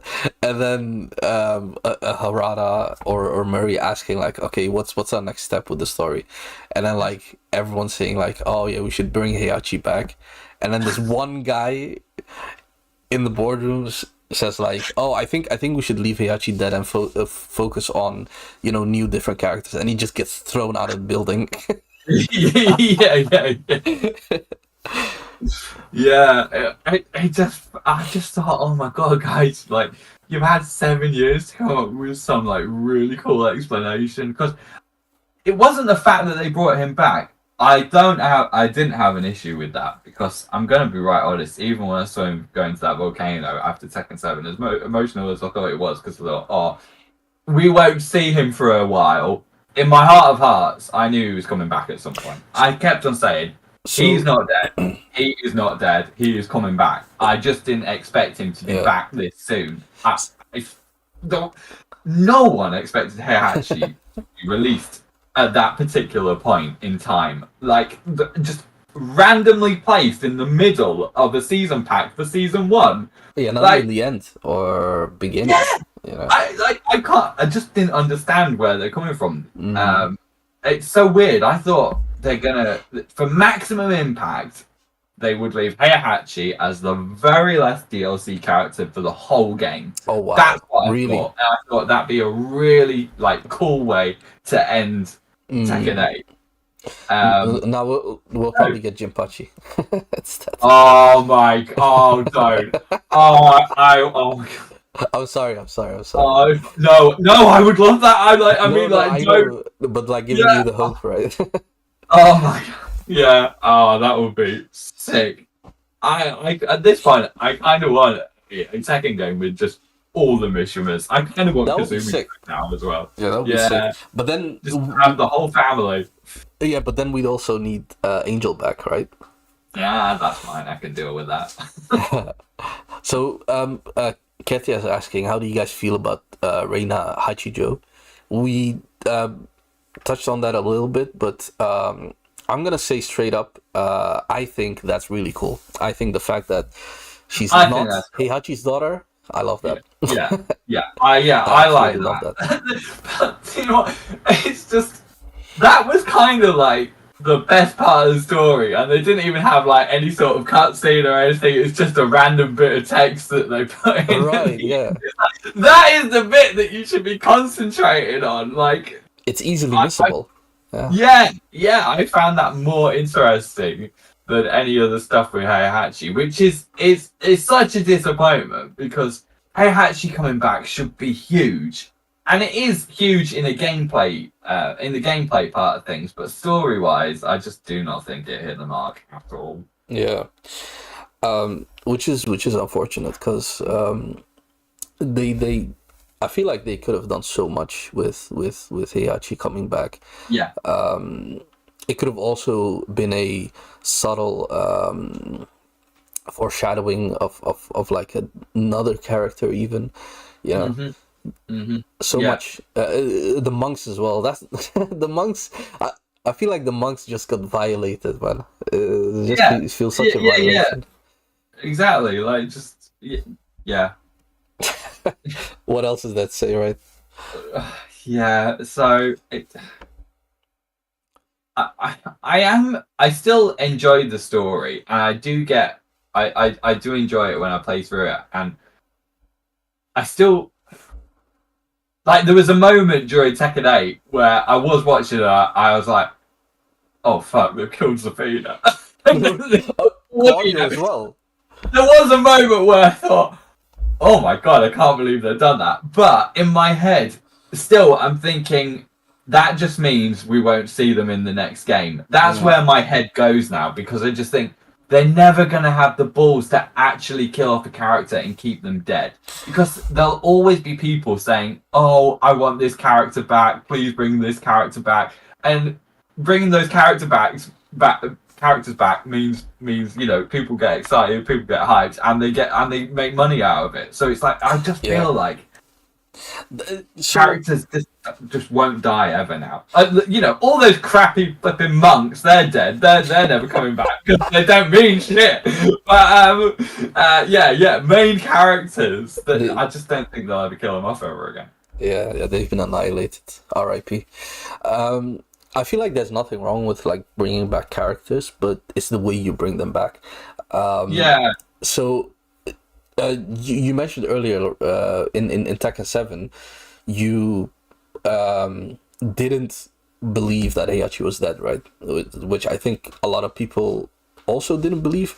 Me personally, I was like, okay, you know what?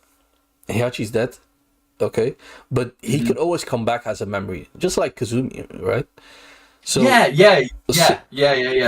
was content with Heihachi just being gone and just returning whenever as like a playable character, but in the lore he's dead, right? That would have been, for me at least, that would have been 100% better than whatever they pulled now. That kind of would be cool. They could have done something, or comes back as like some sort of cyborg or something. Exactly. They could have gone the Brian route. Yeah, pretty much anything. But for me, I was like, he isn't dead, because this is the guy that catches bullets with his teeth, just like casually. He kicks torpedoes like with his feet, and he gets absolutely blown up into what you think would be smithereens after like 100 jacks piles upon them and self-destructs. Like, the guy is invincible. Like, I just thought he's still. That is exactly, and. For me, Heihachi will always be the face of Tekken. Like, Heihachi for me is the most iconic character. Not Kazuya, not even Jin. Heihachi is like the number one for me. So just like, they're just not gonna kill off like their main character. He's always, for me, because like back in the day, he was almost one of those platformer PlayStation mascots. Like, even when I didn't know 100%. He was around. He was on the posters. He was in the magazines. Like, he was such an iconic face. Yeah. Like, how can it not be with that hairstyle? Yeah. Which is... No, absolutely. I remember or like reading somewhere that in Tekken 1, he was basically the main villain, right, Heihachi, and Kazuya was supposed to be the main good guy. Kazuya was kind of like, and that's why they gave him like the outfit that Kazuya wears, the red and the white.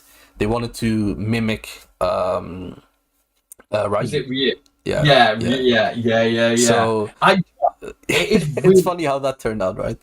Yeah, it's really cool. That's another reason that sets Tekken apart. It is really cool that their protagonist is kind of like some sort of like, well, anti-hero. Well, it was a bit of an anti-hero, but now, you know, we're pretty much the villain. Yeah, straight up. Like, you didn't get that with any of, like, Akira is just, you know, out and out good. Ryu is just a good guy.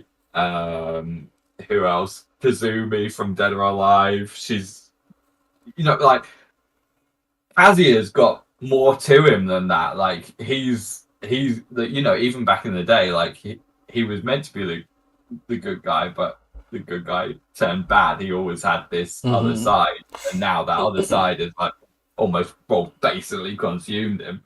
But it's kind of cool that that there was no out and out good guy right from the start in in the early Tekkens. I mean, nowadays I guess you could say is Jin, and it's kind of like we just don't talk about Jin is... create World War 3. We don't talk about that anymore. Honestly, as a character, Jin is the most boring character ever. Yeah. So He's not boring. got. It's either like I'm an absolute maniac, or please help me, I'm useless as fuck now. There's no in between. Like, oh, I want to be such a goody two shoes, you know, after having, you know, caused World War 3. Yeah. I know. Now he's just kind of like, you know, just the classic generic good guy that you root for. But Heihachi and Kazuya, they got more juice. They've got way more personality. Yeah, definitely. Especially Heihachi, like the way Heihachi is like, he's like, now he's kind of had a redemption arc. He is still actually very, very evil, but he's also got a playful, humorous side as well that you see, which I love. You know, like the way he acts with Kuma, and that. Reina as well. Like he's straight up just nice to Reina. From what we've seen anyway. Yeah. There's like this interaction, in-game interaction between Heihachi and Reina, where he's like, "Are you like, how far are you with the plan?" And she's like, "Yeah, I'm already. You know, we can start whenever." Yeah. But with Heihachi, I've just, like you say, I've always seen him as this like focal character. But again, I don't know if that's also going back to Tekken 2 being my first game and just seeing Tekken 2 like on the box art, like Heihachi is like sort of like this godly figure, like watching over the other characters. So it's like I've always held him to like that high standard. Like he is Tekken for me. Like I have favorite characters that I prefer to Heihachi, but when I hear the word Tekken, I automatically think Heihachi. So right? There's like a few characters that are very Tekken. Like they embody Tekken. Yoshimitsu. Yeah, exactly. Yoshimitsu, King, and obviously Heihachi. I mean, I know, like, I always think Nina and Anna are there as well. No, I think they're a bit too generic, honestly. Oh, I mean, okay, so they're a good duo, right? They're a good duo, but I feel like separately, I think they're a bit too generic. But their chemistry together is I love that. That's kind of the chemistry that Asuka and Lily are looking for. I would never call Anna generic. She's, for me, Anna is the most fun character in the game, like personality wise. Like she's just like this badass fashionista bitch. I love Anna. Anna's definitely more recognizable than Nina. But the reason I said is Nina is because I feel like, just from a casual point of view, she's more recognized. I do agree that, like, I feel like Ling is the poster girl out of all the female characters now for Tekken. I do feel like she is. Sometimes I don't know if I'm being biased, but it feels like that. It definitely felt like they were pushing Ling a lot more in Tekken 8. Well, she needs to go as in not be in the game even, or Oh no. I mean like just making her more of a focal point within like oh right, yeah, in yeah, yeah, yeah, yeah. universe, and I think also like they did a good in the job on that. anime and stuff like that. Yeah, yeah, they did a good job on that actually. I like the Ling, like the Ling Jin interaction feels very natural. I think that's the other thing is it's like she's like Jin's girlfriend as such. So Quote yeah, unquote. it definitely feels like they are like yeah. But I feel like I don't know. I've always felt in my head most. I think to be honest, pretty much most of the roster, especially the base roster from Tekken 3, they are kind of like the characters that most people instantly think about. Hmm. Like Eddie as well. Hmm. Like Eddie might not be so focal in the story, but just on the whole, Eddie is like. Probably, I'd say more people like it casually, like just Oh, absolutely, casually, 100%. recognize Eddie more than Yeah. most other characters. Lei as well. Do you know what? Oh yeah, I find Lei. I find it so sad that what's happening to Lei these days. He's becoming like a secondary character, and I really don't like it. Lei is basically getting Paulified. He just feels like he's getting shafted, and it's like he if they bring him back, he's going to be dumbed down so much. I know Mm. he is, and I'm kind of not looking forward to that. Remember in back in Tekken 1, even I think 2, Paul was like considered as a rival to Kazuya. He Remember that? was. He was. Yeah. Yeah, I think he beat Kazuya in one of the tournaments. Like he was a much more serious character than what he is now. He's become a joke character, and I Yeah. don't find him anywhere near as interesting. Yeah. I prefer him in two, just his whole the whole look. Yeah. And yeah, I thought he seemed a lot cooler. Now, yeah, he's just become a bit of a joke. I Yeah. don't like it. Yeah, it's kind of unfortunate. It feels like there's a few characters just relegated to the just being clowns in general. Yeah, martial law got a real bad, real bad end of the stick in Tekken 8. I Yeah. mean, he just got shat on the whole way through. Just, like even in the character stories, his whole his whole gimmick is I hate rich people. yeah.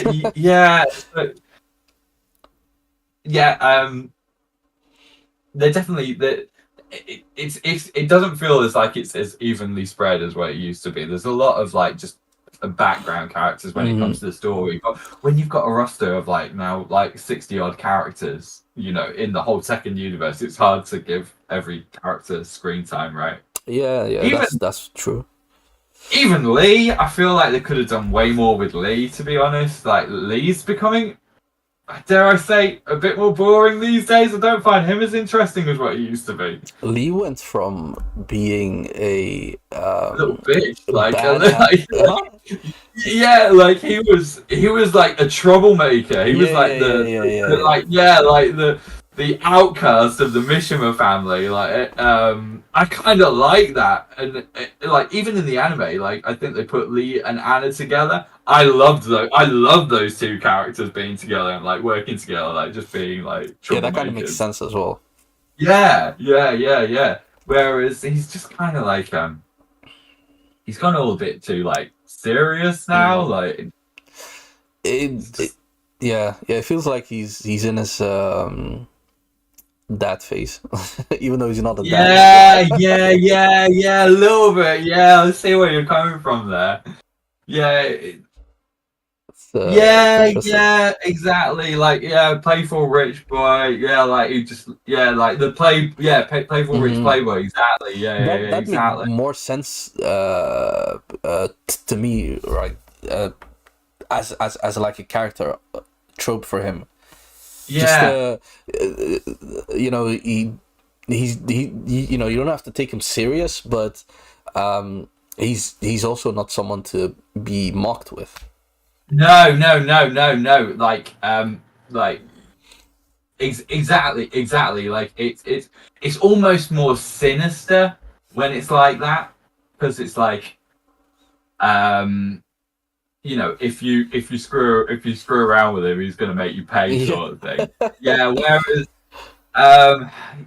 it just felt like he had way more personality. Whereas in 8, I can barely remember him even being in it. And I'm sure he was like one of the main characters in that that battle. He was. Yeah, I can barely remember any Lee in it. Yeah. He wasn't And I remember that prevalent. his ending was crap as well, from what I remember. What, in 8? Yeah, his ending was rubbish. I haven't even played all those endings. It's Have you not? They're finally back, right? Endings are finally back, but then I'm just not interested enough in the story to even explore the endings. It's like sometimes if they're not very interesting story wise, they're funny. And there were a few that did actually make me laugh. The best ones for me when I watched all the endings, the ones that stood out for me, Panda, Pandas was freaking amazing. I thought that was hilarious. Pandas and Fangs. I think it's either Fang or Leroy. I can't remember. I think no, it was Fangs. It was Fangs. Yeah, Panda and Fang were the ones that stood out for me. Fang being funny. That's strange. It was actually. I wasn't expecting that for Fang, but Dragonov's was kind of funny as well. But it was like, yeah, Dragonov. I remember. I can't remember which game it was, but he had this goofy ending where he tried to assemble Elisa, and then he got blown to smithereens. Dragonov, was that in Tag 2? Yeah, it might have been Tag 2. Yeah. Oh, Tag 2. It was a weird ending anyway. Tag 2. Tag 2. Yeah. The Steve one was weird as well. Yeah, it was funny, but like, what the hell are they doing? Was that the one where he got all bulky? Shit. Yeah. And then kind of Steve. Yeah, Steve's kind of a joke character as well, because they paired him up with Paul and Law. Like, there was one where they got like they're eating pizza, but the pizza was laced with laxatives. Yeah. They were all. I remember that one. Yeah, was that? I think that was. I think that was as well, right? Yeah. Like they were genuinely funny. Those ones. There was ones where one of the funniest endings. He did. There was ones where there was one where Xiaoyu, Maharu, Alyssa, Kuma, and Panda were at the fairground as well, and the interactions between Panda and Kuma were hilarious. Panda was on all fours, like in hunting stance or whatever, and you saw Kuma's face, and he made a heart out of her ass, and then he went like, I remember that one. He went like charging up to her, and then she like flipping like bloody like dragon punches him into the air. Like, I remember finding that hilarious. There probably were some other moments. Tag 2 had some really good endings actually, but yeah, I don't know. There's just something missing from these. I think it was the fact that. There's not actually Kazuya had a decent ending. Actually, Kazuya's was kind of cool. This one from Tekken 8, yeah. Oh, what's the ending? It was like an alternate. Wasn't it like some sort of dream where Reina like can't remember, like either Reina like defeated Kazuya or the other way around, but all the Mishimas were there or something. I'm just or was that Reina's? There's one in Tag 2. There's one in Tag 2 where they, I think that was Lars' ending, where they're all sitting in a circle. Like that one is amazing. I love that. Just because it's like you just got the whole family round, just doing like normal things. They're not kicking the shit out. They're just enjoying a meal together and fighting over the last bit of food. That was brilliant. I think was Jinpachi there. Jinpachi was in it as well. Even Jun was in there. Yeah, Jun. I remember Jun being there because. Even Asuka. Asuka was also in there. Yeah, exactly. I just wish there were more interactions between characters. I think that's another thing. A lot of the ones in 8, it was just this is your character. This is what they did. There were, I don't know. There weren't any like meaningful interactions with other characters to make it more interesting. And like honestly, I feel like the game is also just taking itself way too serious at this moment. Like at this point. Yeah, you're right. And the thing is, the story is more. The story is wackier than it ever has been. It's if you stupid, think about right? it. Like it's dumb. It's stupid. Why are you taking yourself so serious? But then we have to take it more seriously. Yeah, Whereas it before, doesn't make any sense. it was serious, but we had fun with it. Exactly. Do you know what? That makes more sense, though. I want it to go back to that. You know what? You've actually nailed it there, 2P. Like, that is it. Right now, it's stupider than ever from a storytelling point of view. Yeah. But we're meant to take it seriously. But actually, back in the day, it was a serious storyline, but they weren't afraid to have fun with it. Just having, yeah, exactly. Remember, what was it? I think it was, Lee's ending in Tekken 5, where he puts Heihachi in a fucking, like, on the golf fucking bathing suit. Is it on the golf course where he's got them like there's one where has he got them like chained up or something? No. Like no, he made him a butler. He made him a butler, and then he's got like the battle royale bombs strapped on his around his yeah, because they're actually in like this tiny little bathing costume or whatever. And there was one where I think Kuma had did Kuma have them all strapped to a rocket or something? That was Heihachi. He strapped Kazuya, Jin, and maybe one other person. And it was Jinpachi. Oh, Jinpachi, yeah. He was just playing golf while like setting off the rocket and just laughing his ass off. yeah. Or even Kazuya's ending where he sees Jinpachi and he's like, Grandpa, and then like his Jinpachi wakes up and he goes, Kazuya, is that you? And then you get like a flashback of like him and playing with Kazuya. And then you're thinking like, that's so adorable. Maybe he's not gonna kill him now, and he's gonna actually help him out or whatever. But then he just kills him anyway. Yeah. It's like you remember those because it was like that was more hard hitting, and that showed you like more of the real side of Kazuya, and it's sort of like it's horrible, but it's also funny because of the way it's been like the way that scene has been orchestrated, right? Because the way initially what you see, you think like, oh, maybe he's gonna forgive him or whatever. But then he just straight up murders him. You're like, what the hell, man? Yeah. Like stuff like that made me fall in love with the franchise. Truthfully. But now it just feels like it's serious and like everything has to have some kind of connection. You're right. Like Lydia and Eddie, let's be honest. Eddie just makes up a story like, oh, I remember that one time how you saved me, and that's how I know you. Like, I didn't buy it. I just didn't buy it. Like Yoshimitsu, like just randomly there. Like, where's Yoshimitsu come from?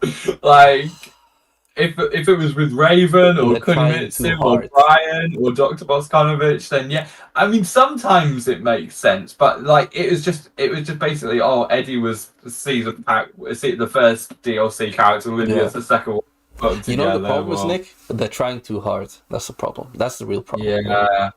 They're trying too hard to make everything fit, everything connect, and the thing is, like, they don't want to leave anyone out. Which goes back to what you said about bringing back characters just for the sake of keeping people happy. It's the same thing in the story. They're including characters just to make people happy, even though it doesn't make any sense.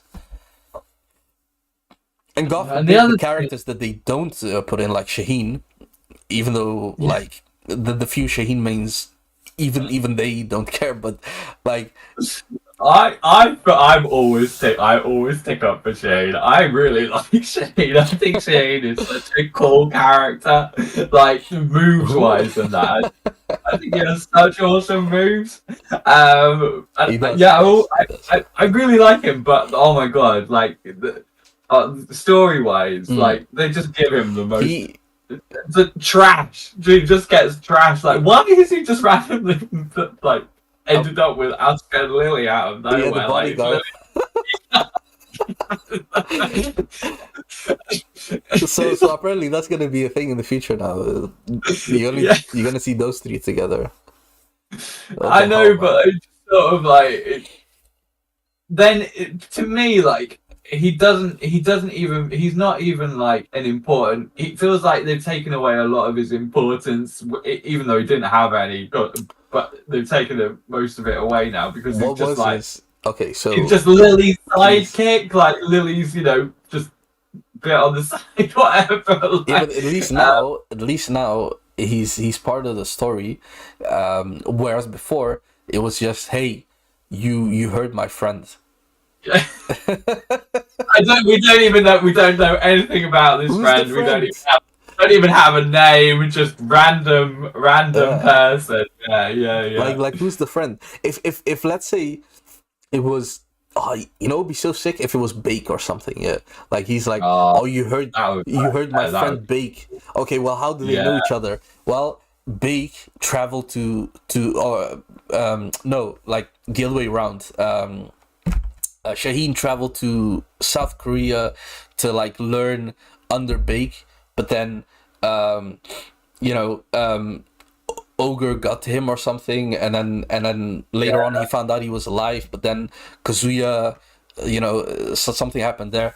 Like there's so many things, so many ways that they could go with the story. I know.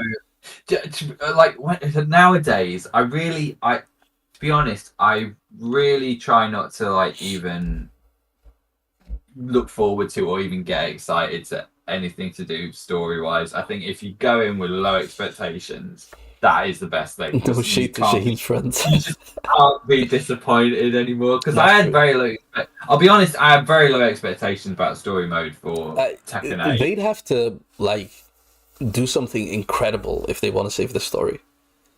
Like, and I don't expect, like I said last time, I don't expect this story to go to like move any further. Yes, yeah. Remember I said, like, because Heihachi's story happened like in between, like when they were fighting Kazuya and the fucking meteor that came down. So I don't think they want to move ahead. I think literally this is what we have. Future DLCs are just gonna cover in that time frame that we already what they know. were doing during that time Exactly. frame. Yeah, you know what? I personally I thought it was gonna just basically just keep on going on and carrying on and carrying on. But what you said makes way more sense to me. It's like leaving the whole Reina Devil thing, Jun saving Kazuya thing, all for Tekken 8. You know, Heihachi coming back from the dead, sort of thing. Like, and Jin and Kazuya seeing for the first time that he's alive again. All of that is just going to be in Tekken 8 instead. So Tekken 9, Tekken 9, Tekken 8, Tekken 9. Sorry, Tekken 8.5. yeah. So yeah, when you said that does actually make a lot more sense. It's just going to be what they were doing around that. Exactly. What they were doing at that particular time. Yeah. When they, when they didn't care about the fact that Kazuya was going to destroy the whole world. They were busy doing other things at the time. Yeah, like Leo's probably going after another criminal. Yeah, or exactly. Something. Or something. Maybe now he's retired. Who knows? Who even knows at this point? All right. I think that was I mean, I expected this segment to be long because story. Um, you're passionate about the story. I also care about the story a lot. So I did expect this to go on for a while, but I think I think we can move on. I think I would just say, we've said what we wanted to say. yeah, I will just say one other thing. Mhm. Like, it's with the story. The other thing is like when Tekken goes into other types of media, like the movies and All right, yeah. TV like shows and that. I always have such low expectations. But you know what? I like. There's so much potential and it never quite hits it. I will say that the latest anime series I was impressed with. I thought it was a lot better than I expected. I did really enjoy it. I know we mentioned this last week, but the triangles are like well, I mean, I'm not gonna say anything. because when someone mentioned that, when it was, I think it was Blanca, I think, yeah, but when Blanca mentioned the triangles to me, that was it. And the second time watching it, I literally could not watch any single scene without searching for the triangles first, because it would change scene and I'd be like, oh wow, there's no triangle. Oh no, there is. Like, but I did think that was the best the best one that we've got so far. I do enjoy them for what they are, but yeah, I think that Tekken anime series, I'd love it if they did like a season 2. But I will say the last episode was such a waste because like nearly all of it was just flashbacks, which was so annoying because it's only a 6-part series anyway. You don't need half the episode to just be flashbacks. Yeah. Other than that, it was pretty decent. And I'll always have a soft spot for that CG film because it has a lot of my favourite characters in, and the fight scenes are actually, I think they're the best fight scenes that we have in any sort of Tekken media outside of video games. Is that the one where Jin and Kazuya like fight at the end, and then and then there's like a 3-way fight between Jin, Kazuya, and Heihachi, and they're absolutely destroying the temple that they're in. And then there was an Ananina fight at the beginning, and the Xiaoyu and Alyssa fight in like a Japanese garden. Yeah. And that were actually so good. They're really well choreographed. Wasn't there also like a random new character as well? Some high school character? That character was basically a Tekken monk from Tekken 8. Like they made such a big deal out of him, and then they just dispatched him halfway through the film, and it's just like, what's the point? What? Yeah, I don't know why they added that character. He added absolutely nothing to it, and still, this shows that there's the everyone has a fan base. The amount of times I see people say, "Oh, bring Shin Kamiya into the Tekken series," like we want him as a playable character. I remember that. Was it Togu or something? That guy, random ass guy from Tekken 6. That Lars's like workmate guy. Oh, I have no clue. I haven't played. Yeah. There was a guy in that, and like people were asking for him to come back. Like those random ass characters in the mobile game. That Taekwondo. Oh yeah, I still see lots of Rodeo or something. Rodeo. That was the one that got released. The Taekwondo girl never even made it into the game, from what I remember. Like it got cancelled before. So it's sort of Taekwondo girl, I think. Yeah. Yeah, who knows? Maybe in the future we'll get Rodeo. Yeah, but maybe. I always thought you just seemed like a bargain basement Marduk. You always just seemed like that to me. Oh, okay, like a slim Marduk, maybe. Yeah, I think it was quite quite built, wasn't he? That rodeo Was he? guy, from what I mean. Not as huge as Naruto. Okay. All right. So, since we're talking about story as well, I guess we might as well do this bit. Who do you think is gonna be the last DLC character? Oh gosh, if we had this chat like 6 months ago, I would have bet money on it being Heihachi. So good, I'm Fair not enough. betting, man. Yeah. Yeah, without a shadow of doubt, I would have said Heihachi. The last character. Yeah. So for this like season or whatever. Oh, for this. Oh, right. Yeah, Not the end. not the whole. No. Okay. Do you know what? As much as I do not want to admit it, I have a horrible feeling it's going to be a guest character. I'm not. Oh. I'm just saying right now, I'm not a fan of guest characters. I don't really like them very much. But I really think it's going to be a guest character because I just think Heihachi is like such a huge character that I just.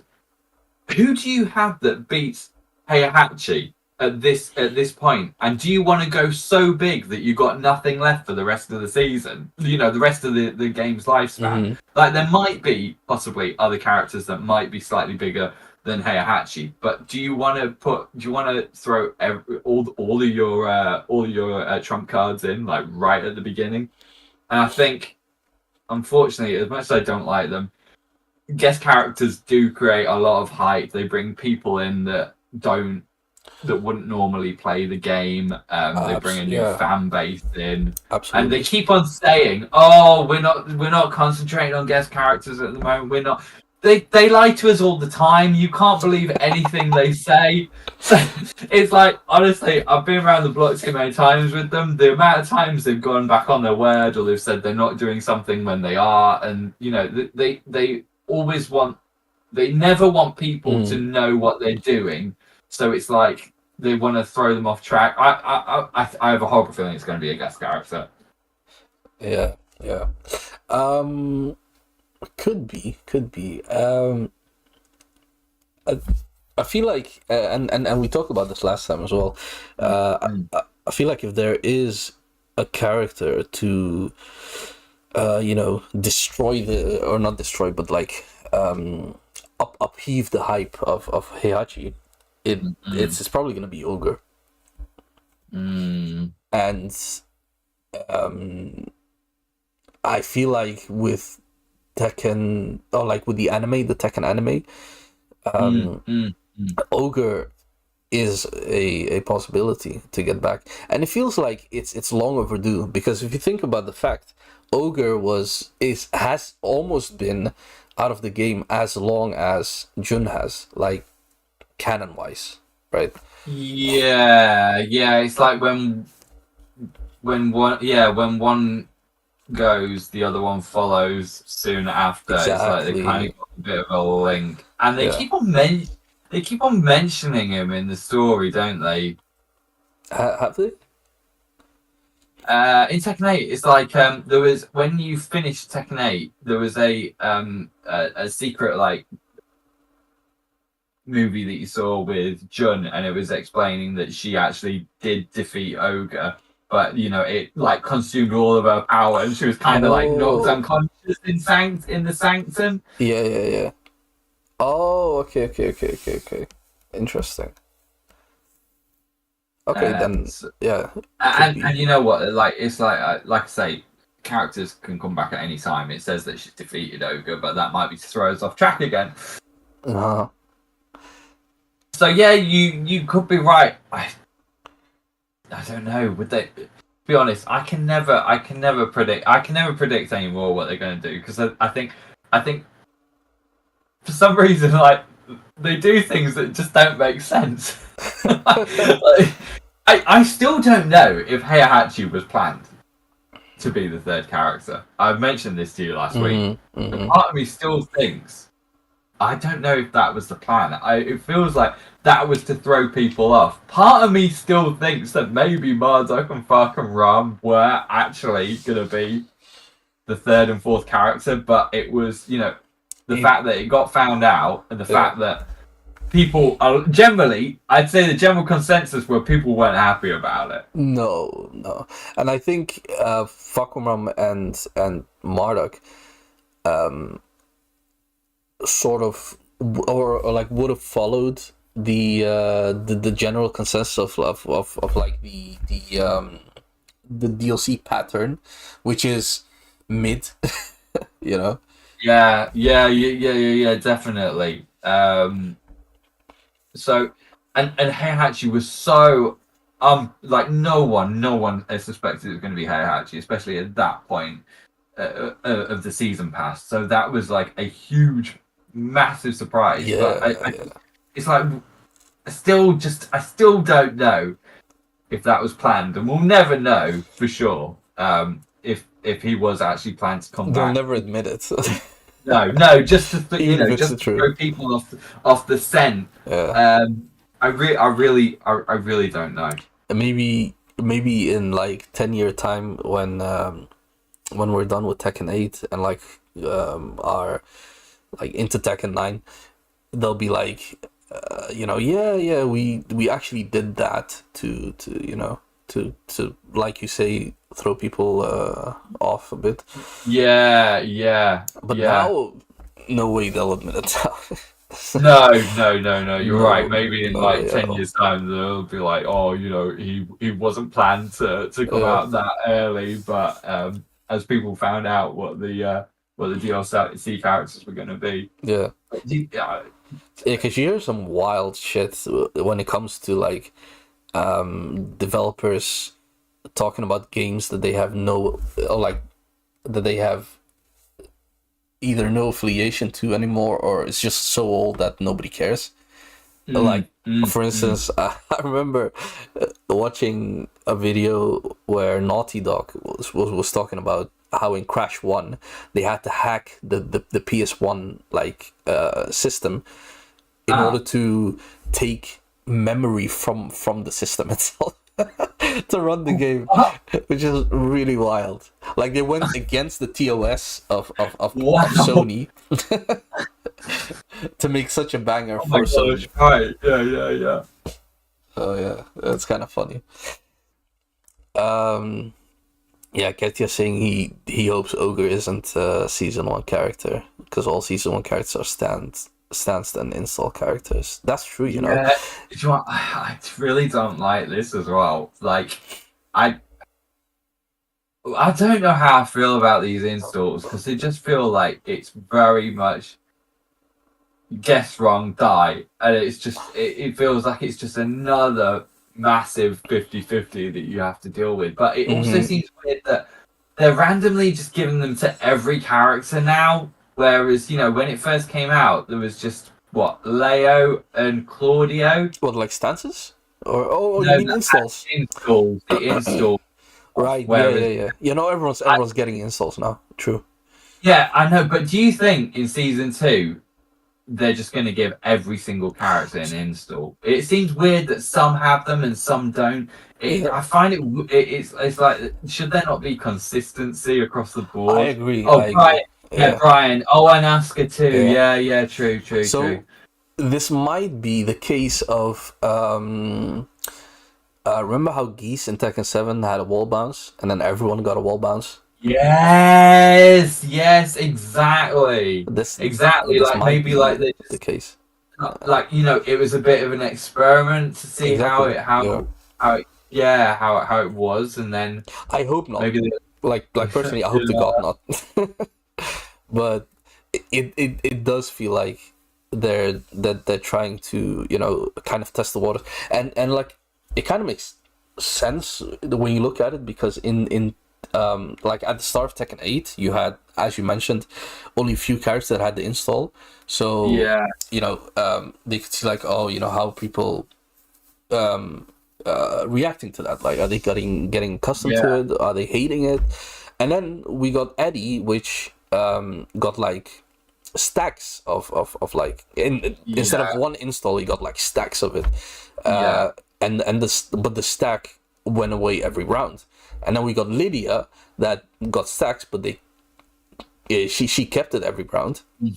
And now we have Heihachi that gets stacks, but gets one round where he becomes a boss character, and then he loses everything. So it's like they're kind of trying out. It's like we're seeing a live development of the game, like as it's going. But I feel like that was the case with Tekken 7 as well. Like they were just shoving shit in there and seeing how if it's stuck or not. Yeah. Like new tactics thing at the end. What was it all about?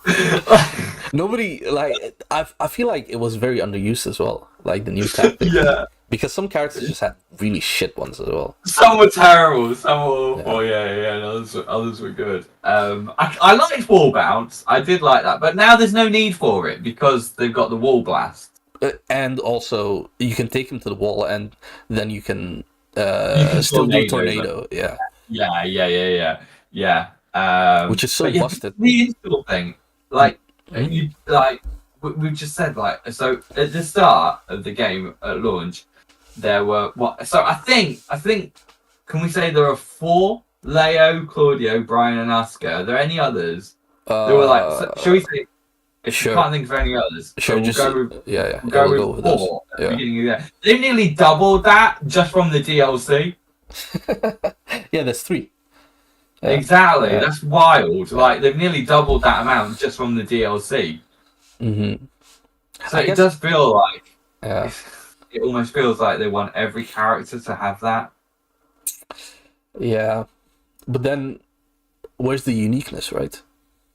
Yeah. But I'll be honest, I feel like uniqueness in Tekken 8 has gone out of the window anyway. Like, agreed. Character expression. There's I just do not find it as I don't find it as exciting in general as previous Tekken games, but I also don't find, personally for me, I don't find it that as much fun to watch either.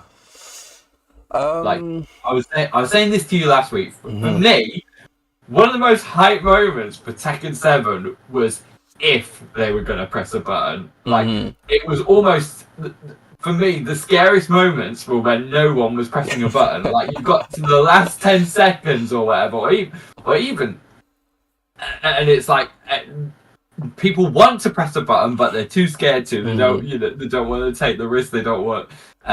You'll see just them dashing in each other's faces. Yeah, exactly.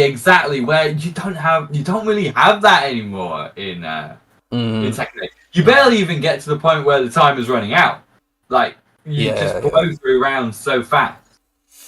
Yeah, which as a former TO, I'd say that's a blessing because just faster rounds is in general just so much better to deal with as a TO. You know what? My NBA mate Sully told me at Versus Fighting that Tag 2 was a first to 3. Oh wow. That's Tag wild. 2. That would have been amazing. I wish I was around for that in competitive play. Oh, I guess it was over when one of the characters died, right? That's another thing that made it exciting as well. Like you had to juggle your characters to make sure that one of them didn't die. Yeah. No, I was thinking 3 rounds with both characters having to die. That's too long. But okay, that makes more sense. There were still long rounds. Even the timer started at 99 with Tag 2. Really? In competitive as well? As far as I'm aware, I think that was standard 99 seconds. Yeah, I guess makes sense with 2 characters. Yeah, 99 was default. Yeah. Okay. And then 3 rounds? Yeah, best of 3. No. I mean like 3 actual rounds per game. As far as I'm aware, yes. Okay. Yeah, okay, 3 rounds. Okay. Crazy. That's just a whole different world to me. Because I've never played that game. Even casually, I've never played that game. Which, unfortunate. You need It's to. You need to treat yourself. One day, play it. I tried, think bro. it's still my favorite game. I think it's still my favorite Tekken game. I have tried to play that game casually, and this was back in Tekken 7. And remember there was one time that people were playing it all the time on like through Parsec. Yeah. I went online and just came across absolute sweatlords. Jack and Prototype Jack as a team, though. Yeah, I know, but the Prototype Jack's awful. I've always got a soft spot for Prototype Jack. I would love for them to bring him back. You know. Yeah. You know, it's funny. I think Prototype Jack was actually. I didn't care for Jack 2, like back in Tekken 2. I didn't care for Jack 2. Oh, really? But Prototype Jack was my boy because he could fly. Yeah. The thing that I always loved about Prototype Jack was the whole spinning gimmick. I love it that he has the crazy spinning hands and he makes like the opponent whenever he does a throw or something like these spin loads. I just love that. Yeah. And then now Jack 8 has the like the wall combo ender with the spinning hand. That's pretty cool. Yeah. Yeah, do you know what? I thought they'd given that sidestep 2 move to Jack 8 in Tekken 8, but they don't have the same animation. He doesn't have the spinning animation on it. No, it's the same as in 7. Yeah. Yeah, I played Tag 2 at like my locals as well, but like there's so much stuff that you don't know, like how do you tag crash, how do you tag grab, how do you like even combo like it's a whole different combo system, right? Yeah. And do you know what, just like creatively with Tag 2 the sky is the limit, like even to this day people are still like I've seen videos of it. I've seen like combo what do you call those people, combo creators, combo combo anyway, I saw a video of it, like and people just doing ridiculous things. It's like also doing bugs, right? Because you had like this one bug where the character that you tagged out doesn't actually move out, and instead he just stands there. You've never seen that? No. Okay, so let's say for instance, I think that only happened with what's his face, Combat, where if you tag Combat in, the character that you tagged out won't actually leave, and he'll so you can basically do infinite back twos, lead back two, right? Maybe now you said that, maybe thankfully Combat was the only character that you couldn't use in tournaments. Oh right, yeah, that makes sense. Yeah, wait, Ketya, are you sure that's not a bug where like the character just doesn't disappear? Oh, that's not a bug. It's not a bug. It's not a bug. Lars and Lee had such a... What? That's so messed up. I mean, was it like hard to do or something, or like that seems so messed up, man. That's crazy. Because I remember seeing that and it was like, oh, okay, that's just a death combo. Depending on the combo, but Lars was a different character. Lars and Leo were the was the one that I used to dread going up against. If anyone had Lars and Leo, I'd rather play flipping Eddie and Christy than Lars and Leo. Eddie and Christy while having the back 4-1. Damn. Yeah. Okay, so wait, who did you say for DLC 4? You said a guest character, right? Right, I don't want it to be, But that's but what you think. there's a niggling feeling like inside my head, like that it could be. Yeah, it And- could be.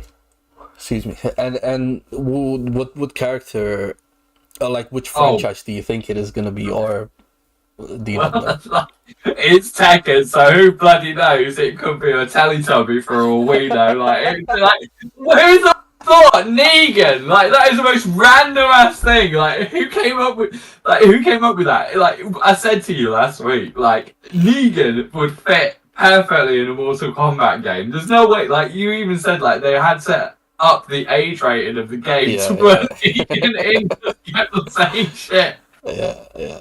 So it's like, who knows? It could be anyone. If it's the most popular ones are always Tifa and Kiryu, aren't they? From they seem to be the two that go on about all the time. But I think Harada's like, I think he's responded to both of those character requests a few times, saying it's not. Tifa definitely a lot. Yeah.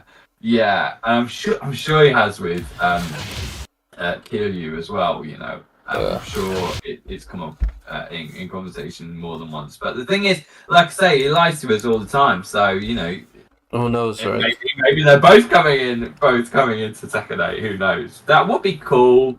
But I'm not into guest characters all that much. Okay. Yeah, Cassia just posted a video of the what I was talking about. Oh, that's so crazy. That actually is so sick. funny that you thought that was a bug. I mean, doesn't it look like a bug though? Let's be honest. I'm just having a look. I'm just. That is 100%. Oh, so like when Parag. Yeah. That is 100% something that if Tag 2 was released today, you would see non-stop. Oh my god, it's so cool! Yeah, because Paul is stuck the other side. Yeah, the other character is stuck the other side of the screen, so they can't go anywhere. Exactly.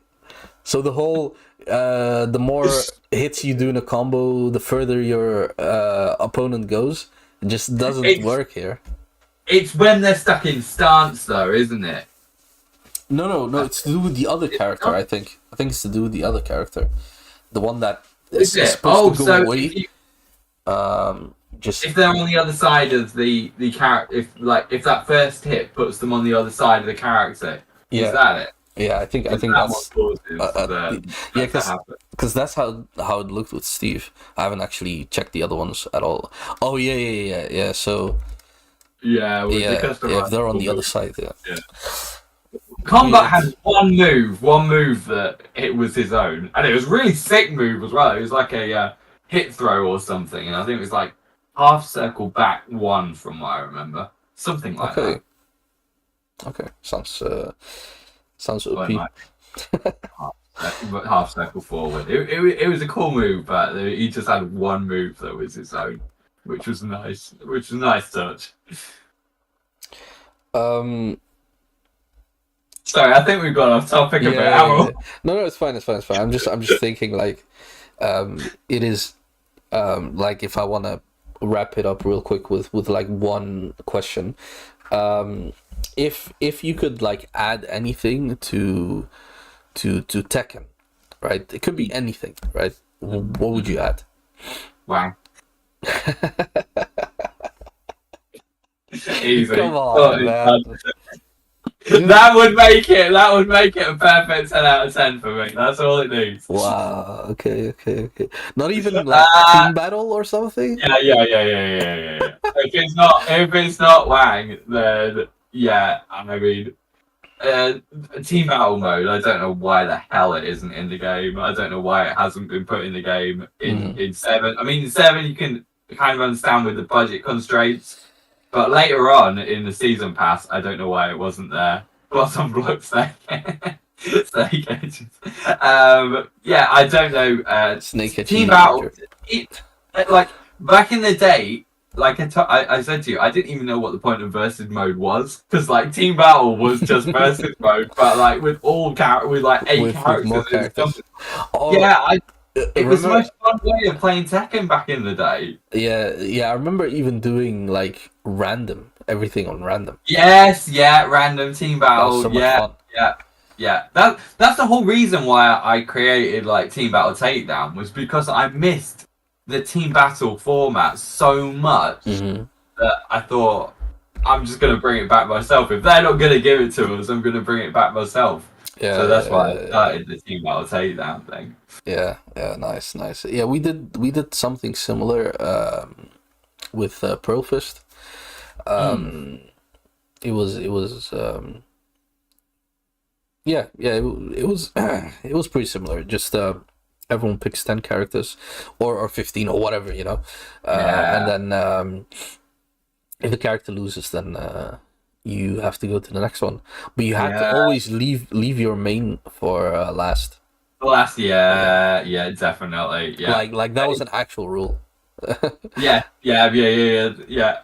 It's just like, it's just such a fun way of playing, and it's like it's genuinely nerve-wracking, because you don't want to lose that character. Like, once that character's gone, you can't go back. Like, you know, if you're just playing like just casual,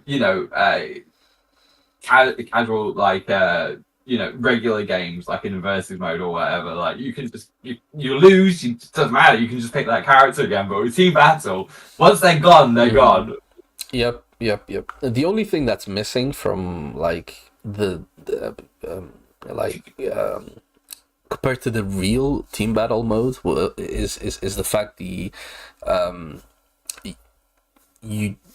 game would remember your health, like where your health was, and it would regenerate a little bit of health. Yeah. I thought that was always a cool. It was, yeah, that was really cool, because it's like you could, on like the third game or whatever, you could be like near to death, but then if you get perfect in the next game, you get a bit. That was like the survival mode, wasn't it? In survival mode, you got a bit of health as well. Each time you won.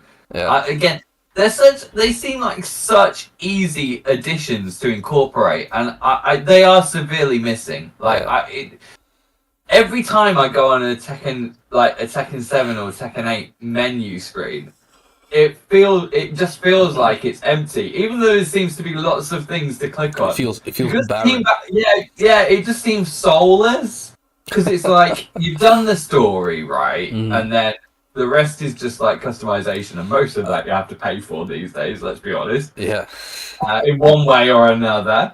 And then it's practice mode or online. It just feels like the fun modes aren't there. And team battle for me was like peak fun. Like team battle was, every time you loaded up Tekken, it was just straight into team battle. That was it. For like back in the day when it was an option. I mean, even then, you know, it would probably also be online, but it would at least give you a different like mode, you know, instead of now it's ranked or player match, and you know, people are still like, you know, considerably sweaty in both of them. But team battle would give you an alternative where you could be sweaty, obviously, but you know, you don't have to be. Can you imagine how much fun team battle online would be? It would be so much fun. That would be like awesome. Maybe Nick, maybe we need to do that with what is that thing called? Parsec. We can do like a Tekken 2 Parsec stream one time. Oh yeah. That would be fun. Yeah, definitely.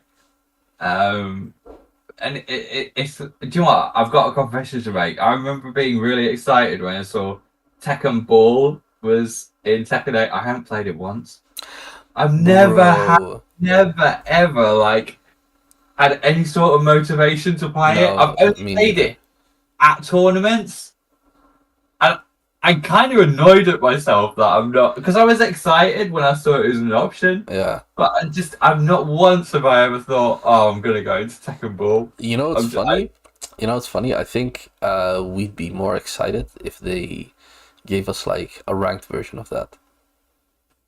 Probably. I mean, let's be anything ranked. Yeah. Let's be honest. I think we're too like we're too much competitively into Tekken. Yeah. It's difficult to enjoy the game like casually. Maybe. Yeah. I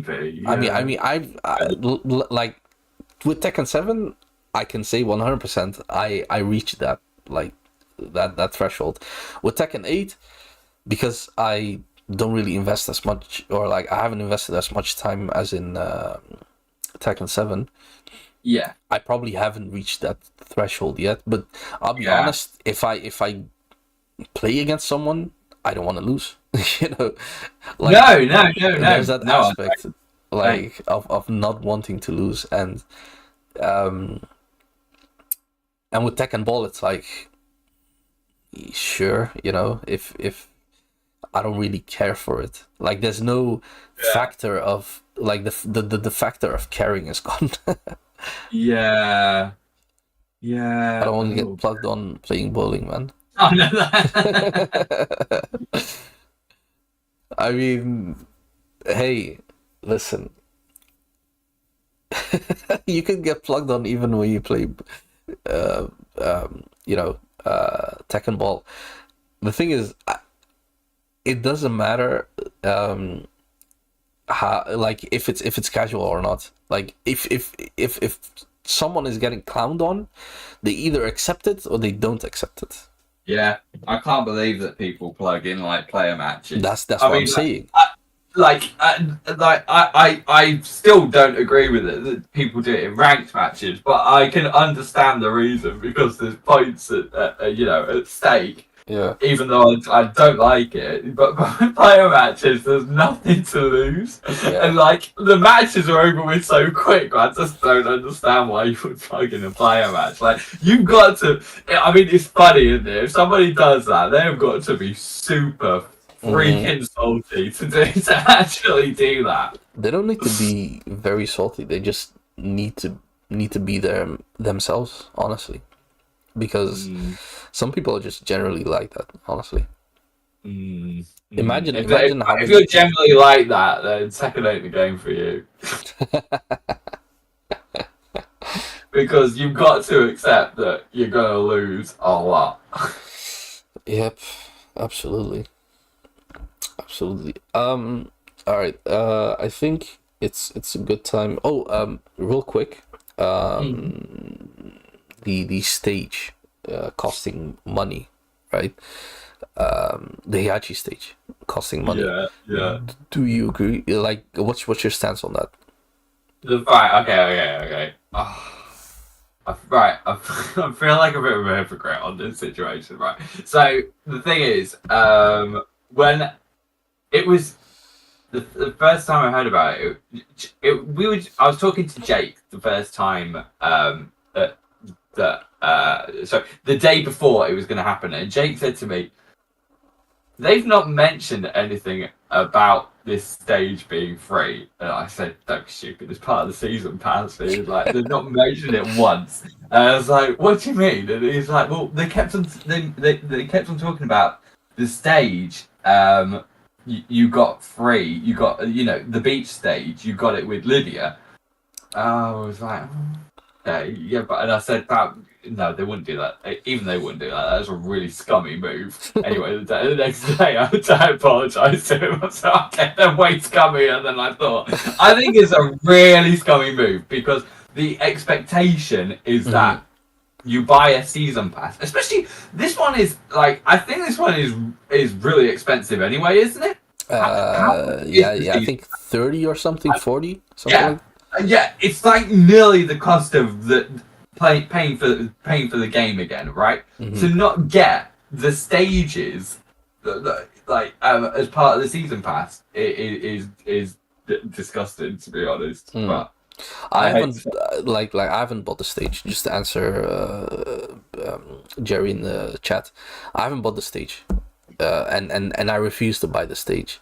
Obviously, that's my stance on it. yeah, Um, yeah, yeah. and like the reason why I don't want to do it is not because it's money. Like it's not because I don't have the money. No, it's got Like nothing I to have the do with money. that. It's principles. Like Yeah, yeah, comes yeah. down to them communicating more clearly, right? Mhm, mhm. Because people that have been with the franchise since, let's say, Tekken 7, right? Because that's when DLCs became a thing. Mhm. Or like, I guess Tag 2 also had DLCs, but not in the way as Tekken 7 did. But no, with Tag 2, like you didn't actually pay for the characters; they came free. Oh, no way. Yeah, yeah, you didn't pay. You didn't pay for them. You either had to buy certain special editions to get either Michelle Kunimitsu, Ancient Right, Ogre, right. or Angel. I see. And but if you did 3 months after release, Oh, so it was like a early yeah, access kind of thing. yeah, kind of, yeah, exactly. And then there was an update about 3 months after that you got Maharu, Sebastian, Slim Bob, Unknown, Violet, and Dr. Bosconovich, but they were all for free. Wow, crazy. Because do you not remember in Tag 2, and this is why I say they always lie to you, Harada said that he would never, ever make people pay for characters. He would never make people pay for characters or stages, things that affected the game. It would only be for superficial things like costumes and music. I remember him saying, or like I heard during Tekken 7's lifespan. I don't know when he said it, but I heard him specifically say It was legacy. during Tag 2. It was during Tag 2. Oh, okay, yeah. Yeah. He mentioned legacy characters will Yes, never be no, paid. we never pay for legacy characters. Well, yeah. How does it? The thing is, Harada, like I believe when Harada says that, right? I believe him, right? But I don't believe Bandai Namco. Bandai Namco, pressures from Bandai Namco saying we ain't doing that. Yeah. Like I believe Harada wants that, but I don't believe that Bandai Namco agrees with it. I used to be like this. I used to be the same. I used to think that like basically like they're all bad and Harada's the good one. But I must admit, as things are going on with Tekken, it makes it harder and harder to believe that sometimes, to feel that like Harada's out for us and it's Bandai Namco that are the evil ones. I do think Bandai Namco are probably the evil ones, but I don't know if Harada is like as innocent as we might think sometimes. I don't know. Because he retracted that apology as well, didn't he? He deleted that tweet. He deleted the tweet. Yep. Which is really weird. Yeah. See, the thing is, at some point, it's difficult to differentiate between Harada and Bandai Namco because definitely, you know, he's a employee of Bandai Namco. So at the end of the day, and a high standing one at that. All right, if they tell you to do something, you have to do it. But the thing is, he's very vocal online, right?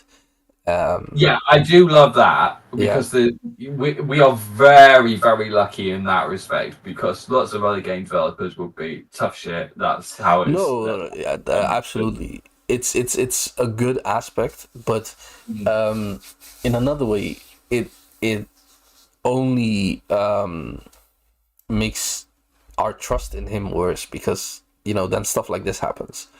You know what I'm saying? Where he feels like he did the right thing on how to solve the issue, but then he probably gets like word from higher up like no, don't do that.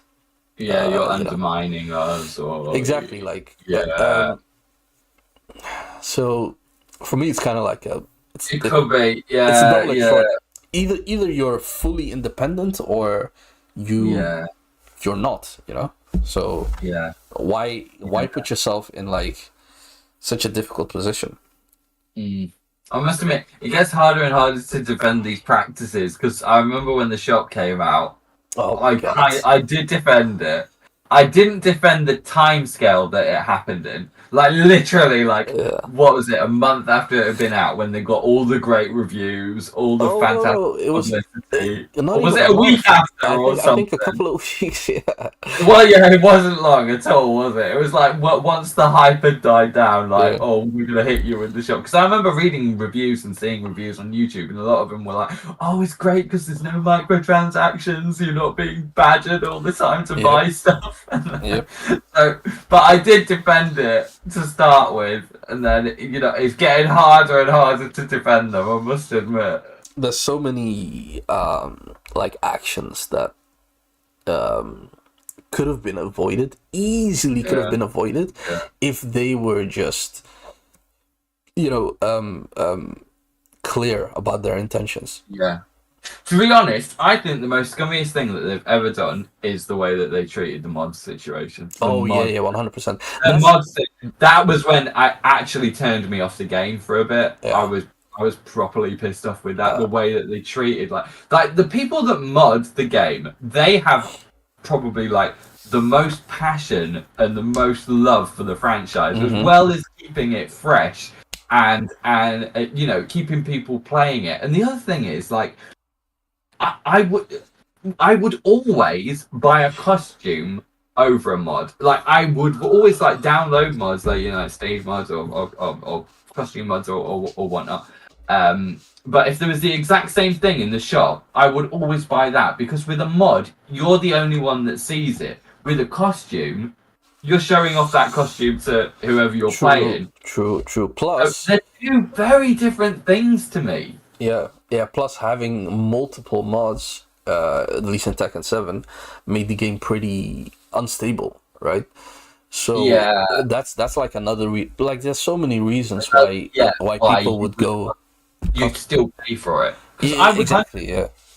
I would download a costume mod for a character I like, and then if that costume came out in the shop, then I would buy that. But you know what? The way they treated the mods, if that costume that I want now lands in the shop, there's a lot less chance of me getting it, because it just doesn't sit right with me with the costumes. I am gonna confess it. I did buy the stage. So I love the stage. I love stages in Tekken, and then they put the Tekken 2 remix in for Heihachi. I did buy it, and I feel bad for buying. I feel bad that like I can't have such a high standing on this situation when I'm the bad person that still pays for it. I mean, you know what I mean? Yeah. But with the costumes, I'm not very inclined to buy any of those. Yeah, same. Like you mentioned, the whole ordeal with the mods. I said it then and there. Like I'm not buying anything from the shop. Like like anything. Cosmetic wise, whatever, like microtransaction, whatever, in the shop, even the battle pass, whatever. Like I've refused to buy any of those things because did you not even buy the battle pass? No. Oh god, you're a much stronger and more honest person. I mean, like, to be honest, it doesn't like, I'm not enjoying it, right? That I'm missing out on some of these things, but at the end of the day, that's what I want to do. Like, I'm not saying, we should all do that, blah blah blah. No. I totally understand. I do, and I do complain about it. And I did complain about it to like other people, my friends and that, and they did understand. But you know what? This is the really sad, depressing thing about it. They say, you're not getting screwed over as much as like some other games will screw you over way Yeah, but more than that Dynamico are that doing it, and that's that's just such a dumb statement if you ask me. Like the like saying, "Oh, we have it good because Dead or Alive." Like I think it's charge Dead you or eight. Alive, right? That General Live are the with best one, right? with all the If you DLCs. wanted to, if you wanted to change your character's hair color, you had to pay. You had to pay to change it. But then, if you didn't like it, you had to pay to change it back. Wow. Yeah, yeah. I understand. Okay, some other franchise have it worse, but it doesn't mean that like you have to accept this as well. You know. Yeah, yeah. It's like it's giving in and like saying, oh, we don't have it that bad. It's like so it's whatever. Like again, this is my stance, and I don't expect everyone else to like adhere to that. But all I'm saying is it's just a bit illogical to like look at it that way. Like oh, we don't have it that bad. This is only the start. Tekken wasn't doing this. Wasn't doing all these collaborations and whatnot. This is only the start. We'll get to like Bandai Namco is such a greedy ass company. It's insane. While they're raking in like billions in like revenue. Literally, yeah. Like the fact that they are like working together with all these high quality brands and shit. I want to see Tekken, become bigger than just a fighting game. Absolutely, but I don't want it to go at the cost of like integral part of the community, which are modders in this case. I was thinking about this before the podcast, and I was thinking like, I want Tekken 8 to become bigger and more popular and like more sort of mainstream, but I don't want it to lose its soul in the process. And it kind of I don't even really like. I tell you what, there's lots of little things I don't really like outside of the money grabbing side of things. I don't really like these collaborations with Chipotle. They're shit collaborations, if you ask me.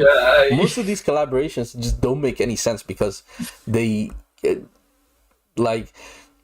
look at the gaming culture. Commercialized, and I think somebody was saying to me that this has got nothing to do with Tekken, but I'd heard rumors that there's going to be actual adverts in the next FIFA. Oh my god! Like actual adverts that you have to watch. I don't know if that is true, but it doesn't even surprise me. It wouldn't even surprise me. That would not surprise me. That would not surprise me at all. Basically, it would have to be like gaming would have to become a like a homogenized thing for that to happen. Like it would have to become like a service, like like all these streaming services. It would have to become a service like that where you like constantly pay, but then that would also mean that there would only be like one medium where you would like watch it on, right? It does worry me where things are going. It's like Or play it on. I miss physical media. I miss discs. We're going, yeah. I know you can't have that with Steam, and Steam is where I use it just for more convenience, and especially with the streaming side of things. But like, I will still buy if I like a game. I will buy the physical copy because it's like that is yours. It's like with things like Steam.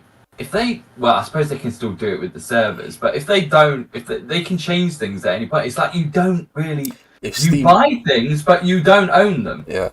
If Steam ever dies, I mean, God forbid, we don't know what's in the future, but like if Steam ever dies, you can kiss all your games goodbye. Yeah, it's like I don't like the fact that games consoles are starting to come without the disc drives as standard. I really that scares me a lot. The fact that like the game's never going to be yours, and it's like what you said about becoming a streaming service, and it's like you pay monthly for the game. Yeah. Is that where it's going to end up? Because that is terrifying. Do you know? Like some companies, like gaming companies, already tried that shit. Like Ubisoft. Really? Yeah. That's why I'm saying, like, they're Seeing how far they can push us. yeah, and I feel like, it all started with the DLC horse. I don't know if you remember that DLC what? Sorry. horse. Horse. Yeah. There was this one DLC. I can't like. Maybe Chad knows, but I want to say Skyrim. It's like it's called like okay, let's say Skyrim, right? It's called like the Skyrim horse. Okay. That was the I very thought first time. I was like, I must have fallen asleep for that. That was the very first time that we had a DLC where you had to pay for it. Really? Like a What paid Skyrim? Was it for real? It like I want to say it's Skyrim, but I'm not sure. I'm not 100% sure. But it's definitely like there was this game where you had to pay for a horse, and yeah, it was The DLC. thing. Yeah, I mean, Wow. you need a horse, right? If you're Yeah. want to travel. Yeah. But yeah, that was like the beginning, right? That was the very first thing, and look where we are now. Like, No. you can't even It is imagine. scary. Like, it's become the norm for a game to have Yeah. microtransactions. It's completely normal. Like like when we were talking earlier, like back in the day, you bought that game and that you knew that was the finished product. They have put 100% of effort into Yeah. that product because if it was no good, it ain't gonna sell, and there's no going back. You have to Exactly. create a brand new product. Yeah, So yeah. it's like that had to be at the best of its ability. So you had plenty of unlockables, you had plenty of things to keep you going. So you'd recommend the game to everyone else. Yep. And that is just the thing of the past. Now they'll release games like unfinished that Absolutely. you still have to pay full price for, and then they slowly start improving Absolute throughout the crapshooters. months or years. It's terrible, really. It's become the norm to Yeah. expect a oh, we're getting a raid. Oh gosh, I can hear the music.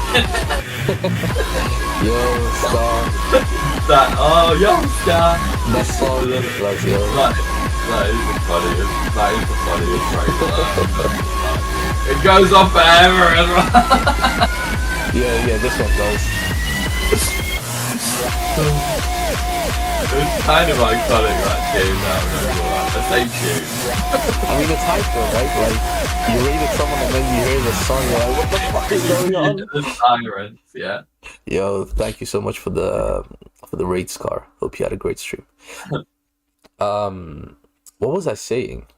About the DLC horse, and we were talking about Yeah. the finished product. Yeah, so nowadays it's the norm to expect a first day patch. Unfinished, yeah. First day, Day yeah, one exactly. patch, right? A Yeah. day one patch, yeah, exactly. So it's like we just expect the game to be unfinished. Oh, it doesn't work. Oh, the online doesn't work right away. Oh, yeah. That's. Do you remember Tekken 8 when it first came out and the online wasn't working? Oh my god! Don't remind The me. very first day it came out, and the server. You could get into the online menus. You could play like a few fights, and then it would just cut off. Yeah. Yeah, I remember that. It only lasted. I think it lasted for about maybe 12, 14 hours or something. But yeah. But whereas the CNT and CBT, they work perfectly well. Yeah. It was. running amazing even. It was actually, because I could even fight people in America. I think I even fought one person in Australia and it was still fine, but that's because there were just so few people Yeah. online at that Yeah, time. yeah. I think obviously, like, the more people, the more workload. Yeah. It makes sense. But Jerry's saying it's still not. What's As in still? What the online, online is yeah. still not working. We're still Lag. not there. Yeah. I I mean, don't. there's always some. Yeah, there is. I think it's. I think it has improved. I will say that. I think it's improved From Tekken since. 7? I don't know about that. I think it has improved from Tekken 7. Maybe, But I feel like maybe a little bit. But Tag 2 I think was better, you know. no. Seriously? For real, yeah. I think Tag 2 online was actually Okay. more Okay. stable. Okay. I mean, I'll believe you because I Not haven't 6 played or it. 5-part resurrection. Nah, like that I wouldn't believe. No, definitely not 6. 6 was the worst out of all of them. Okay. Yeah. There was this one season in Tekken 7 where online just felt amazing, but it felt amazing for like a couple of weeks, and then afterwards it became shittier than before. Was that like when Safina first came out? Was it the beginning of season 3? Was it around then? Might I've have seen, been. or was it the beginning of season 4? And then they patched it and it just went to shit. Yeah, it might have been season 4 actually. Yeah. I remember Markman saying like, "Oh, this feels just like offline," and then I was like, "You know what? He kind of has a point," but then like it just went straight to shit. Afterwards. It does worry me. This is It it. used to worry me a lot when they said, "Oh, we're bringing out a new patch." I was like, "Oh, this is gonna make it worse." Yeah. All right, man. I think that's honestly, we could keep talking. Yeah, that's the thing. We could. I think we proved that fact from our last conversation. Like, yeah, exactly. Like it could go on for another 2 hours, but it's just if you wanted to. Yeah, I think we'll slowly bleed viewers in that case. But yeah, no, thank you very much, Nick, for coming onto the podcast. Oh, thank you very much for inviting me. Yeah, of course. I hope you enjoyed it. Yeah, I did. Sorry, I can ramble on a bit too much. Nah, it's perfect. Like, I couldn't ask for more. As the host. Oh, thank you. So, before we leave, you wanna give a quick plug, like for what you do, stream and stuff like that. Oh yeah, I can do. For anyone interested, I mostly stream Tekken. But I will admit, there's a lot of ranks at the moment. I used to do a lot of lobbies, but I'm just not feeling it with the lobbies in Tekken 8 for some reason. 2P. But yeah, next year, I will bring back Team Battle Takedown because Nice. a few people have been asking again. The thing is, right, I tried it at the start of Tekken 8, and no one wanted to play in it because they didn't have enough characters. They wanted to watch them, but no one actually wanted to play in it. So it became a chore, and it was like the same people that wanted to play every week, and it just felt like it was getting a bit stale. And then I also lost my passion for Tekken 8 at one point, as you did as well. So unfortunately. Yeah, I just lost interest, and I thought, you know what, if my heart's not in it, I'd rather not do it because I'm just going to weaken the event. So next year, hopefully, we'll bring that back. We'll get that back started again with a bang, and hopefully more people will want to join this. The thing is, like, people are saying, "Oh, they don't have enough characters," but I'm just saying, like, it's not a serious tournament. You don't have to pay anything to join. You don't win anything. It's just a bit of fun. But yeah, some people are taking it very seriously. Yeah, it's normal. I think with fighting games. Yeah. Especially. Yeah, true. Just like their mindset, and they still don't want to be like beaten. Like you can call it, this is super casual, but people are still gonna take it serious. Yeah, I guess so. Yeah, it went really well in Tekken 7, so hopefully it will go well in Tekken 8. Yeah, no, I'm definitely looking forward to it. I don't have that many characters, but. That. Oh yeah, you will always be welcome to join. I won't put you against Collier. Thank you. Yeah. I was just starting out then, so it was like I was like, oh, this is gonna be like an even match. I know Tupi's a great player. I know Cole's a great player. This should be pretty even. Unfortunately, you put me up against the literal Mokujin. Literally, yeah. So he was just like in his comfort zone sort of thing. Yeah. That was the only issue. Yeah. Nah, but it was fun though. Like genuinely, even though I got my ass beat. We'll find you a different opponent next time. Somebody that isn't the literal embodiment of Mokujin. Yeah, no worries. I actually won with Oscar. I remember. Yes, I remember. Yeah, I remember that. I was like, how am I winning with Oscar? Did you nearly win with Lee? And you didn't know the rage up button or something. Yeah, I got the mission for. I remember screaming at that because I thought, oh, that was funny. Yeah, it's all on YouTube if you guys want to see that. What's your YouTube? Very good question. Is it just SpiraNick or? I think so. To be honest, it's just Team Battle Takedown videos and reaction videos at the moment. But I'm thinking of doing some other things.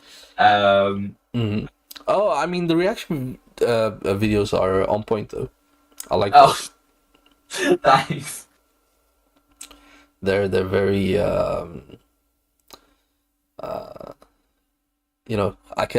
I can see like every every reveal means a lot to you. Yeah, in all fairness, it does.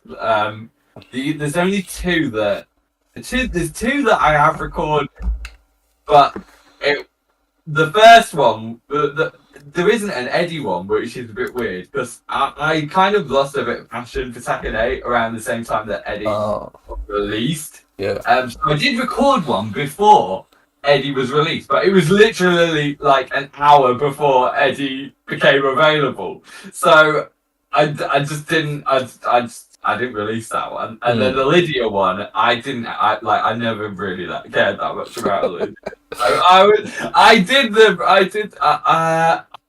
When did I think I did it about, the trailer came out, and I think I did it about 2 months after the trailer.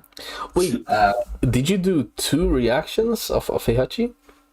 I just noticed. Yeah, I just so the initial reveal and then the character trailer. Ah, right. Okay, yeah, that makes sense. Nice. Yeah.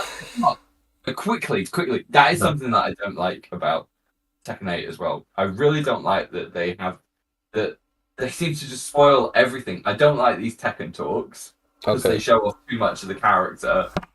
And I also don't like the fact that you get these little reveals and then you've got to wait ages for the character trailer. Like in 7, I feel like it was so much more hype when you got the reveal and then you saw how they played right away. That was so much more exciting than what they're doing. That is true. Yeah. Just straight away character trailer, character what's it called? Yeah, exactly. Yeah. Whereas it's like it just like that little reveal. It's nice, but it just leaves me wanting more. And then you wait ages, and you get the character trailer, and people have been talking about the character and God knows what for ages. So I just feel like it loses a lot of its a lot of its oomph. Like it just doesn't feel as exciting by the time the character trailer finally comes around after you've seen the render and you've seen screenshots and stuff. It's just, I think it just spoils it, and especially when they have the Tekken talk sometimes before the character trailer. Like it just Yeah, they do that a lot. They do that a lot. Yeah, I saw it. It just I remember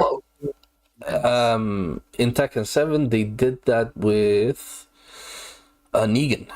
So they like teased Negan, you know, with the whistle or whatever, and then they did. Yeah, that was cool though, right?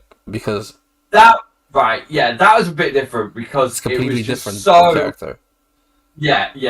Like it was just so unexpected. Yeah. Like just that by itself was like enough. And also, it was, you already had the Anna and Lei reveal in that same trailer, so it was like there was lots to get excited about. And then you also had the Negan bit, which just came out of nowhere, completely left field. Yeah. Negan just felt like completely out there.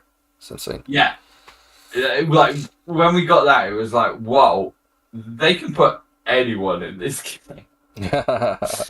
Anyone.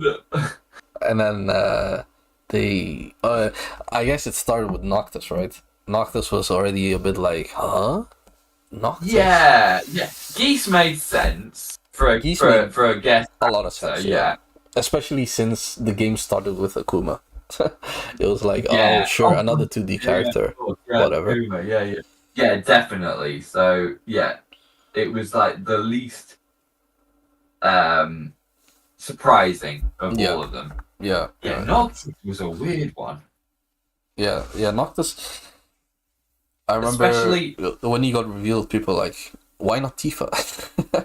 Exactly. Well, it's just because that was the Final Fantasy that was hype. That was released at the time, isn't it? So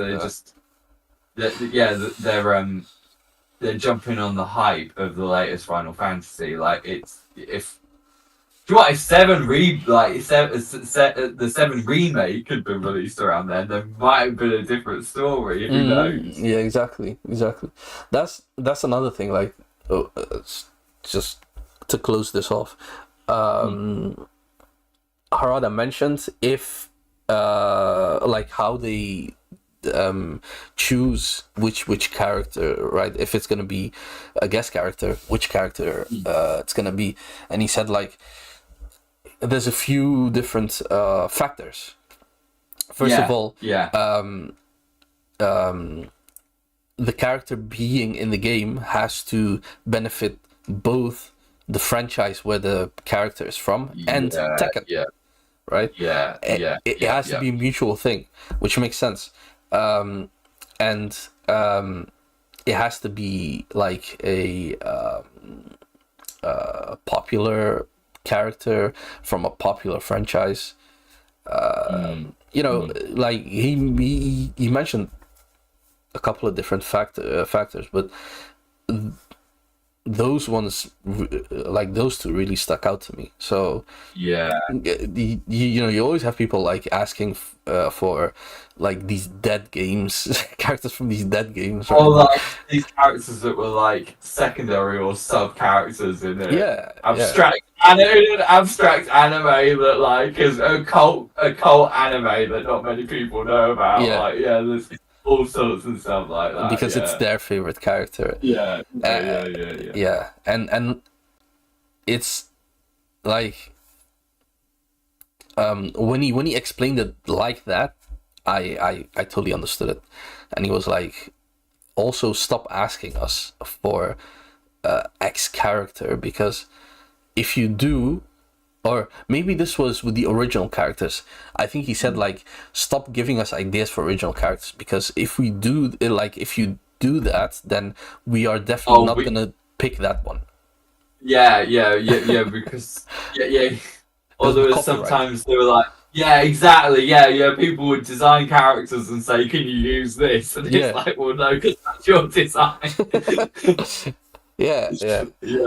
So it's like you said earlier.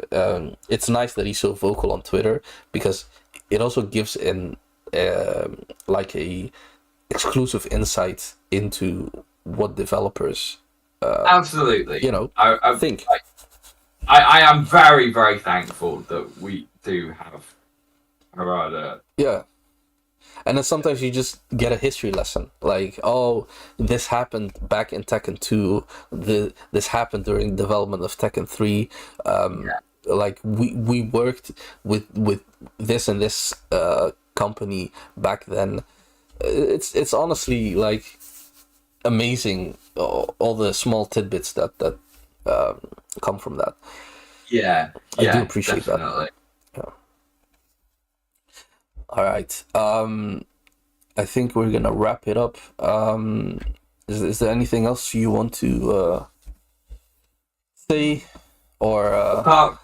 No, I probably won't, because like if we'll just go on talking for another 20 minutes. That's true. That's true. No, apart from just say thank you so much for inviting me on here too, and I've had a great time. Thank you so much for inviting me. It's been a blast. No problem. I'm happy to hear it.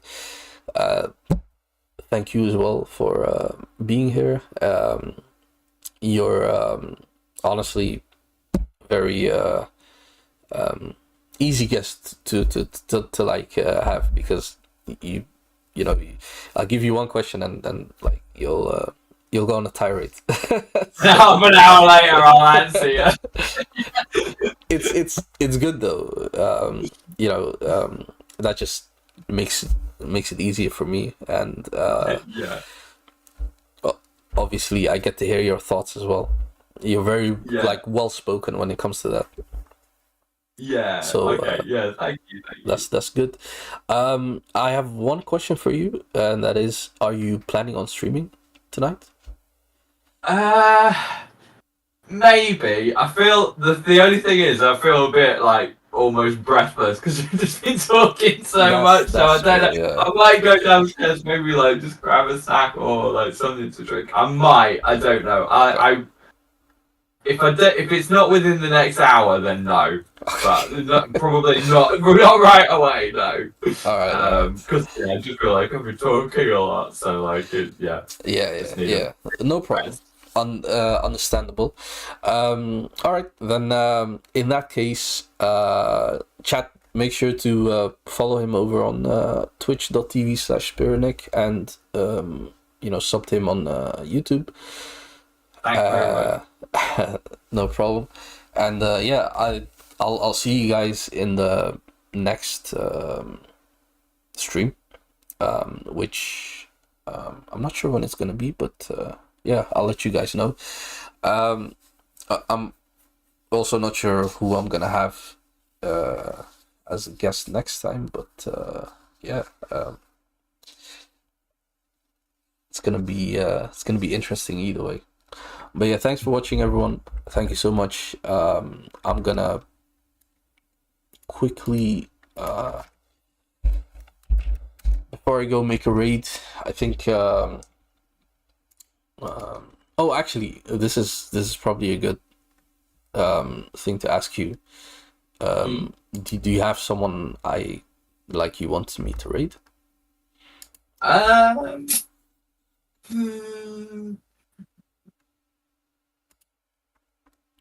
How about Kesbob? Kesbob. All right, sounds good. All right, read. All right, cool. Oh, mature audiences, don't go over if you're a kid. All right, so thanks again, everyone. It's been a blast. Thank you, Nick. Thank you very much. It was very very fun, informative. I'll see you guys in the next one. Have a great night.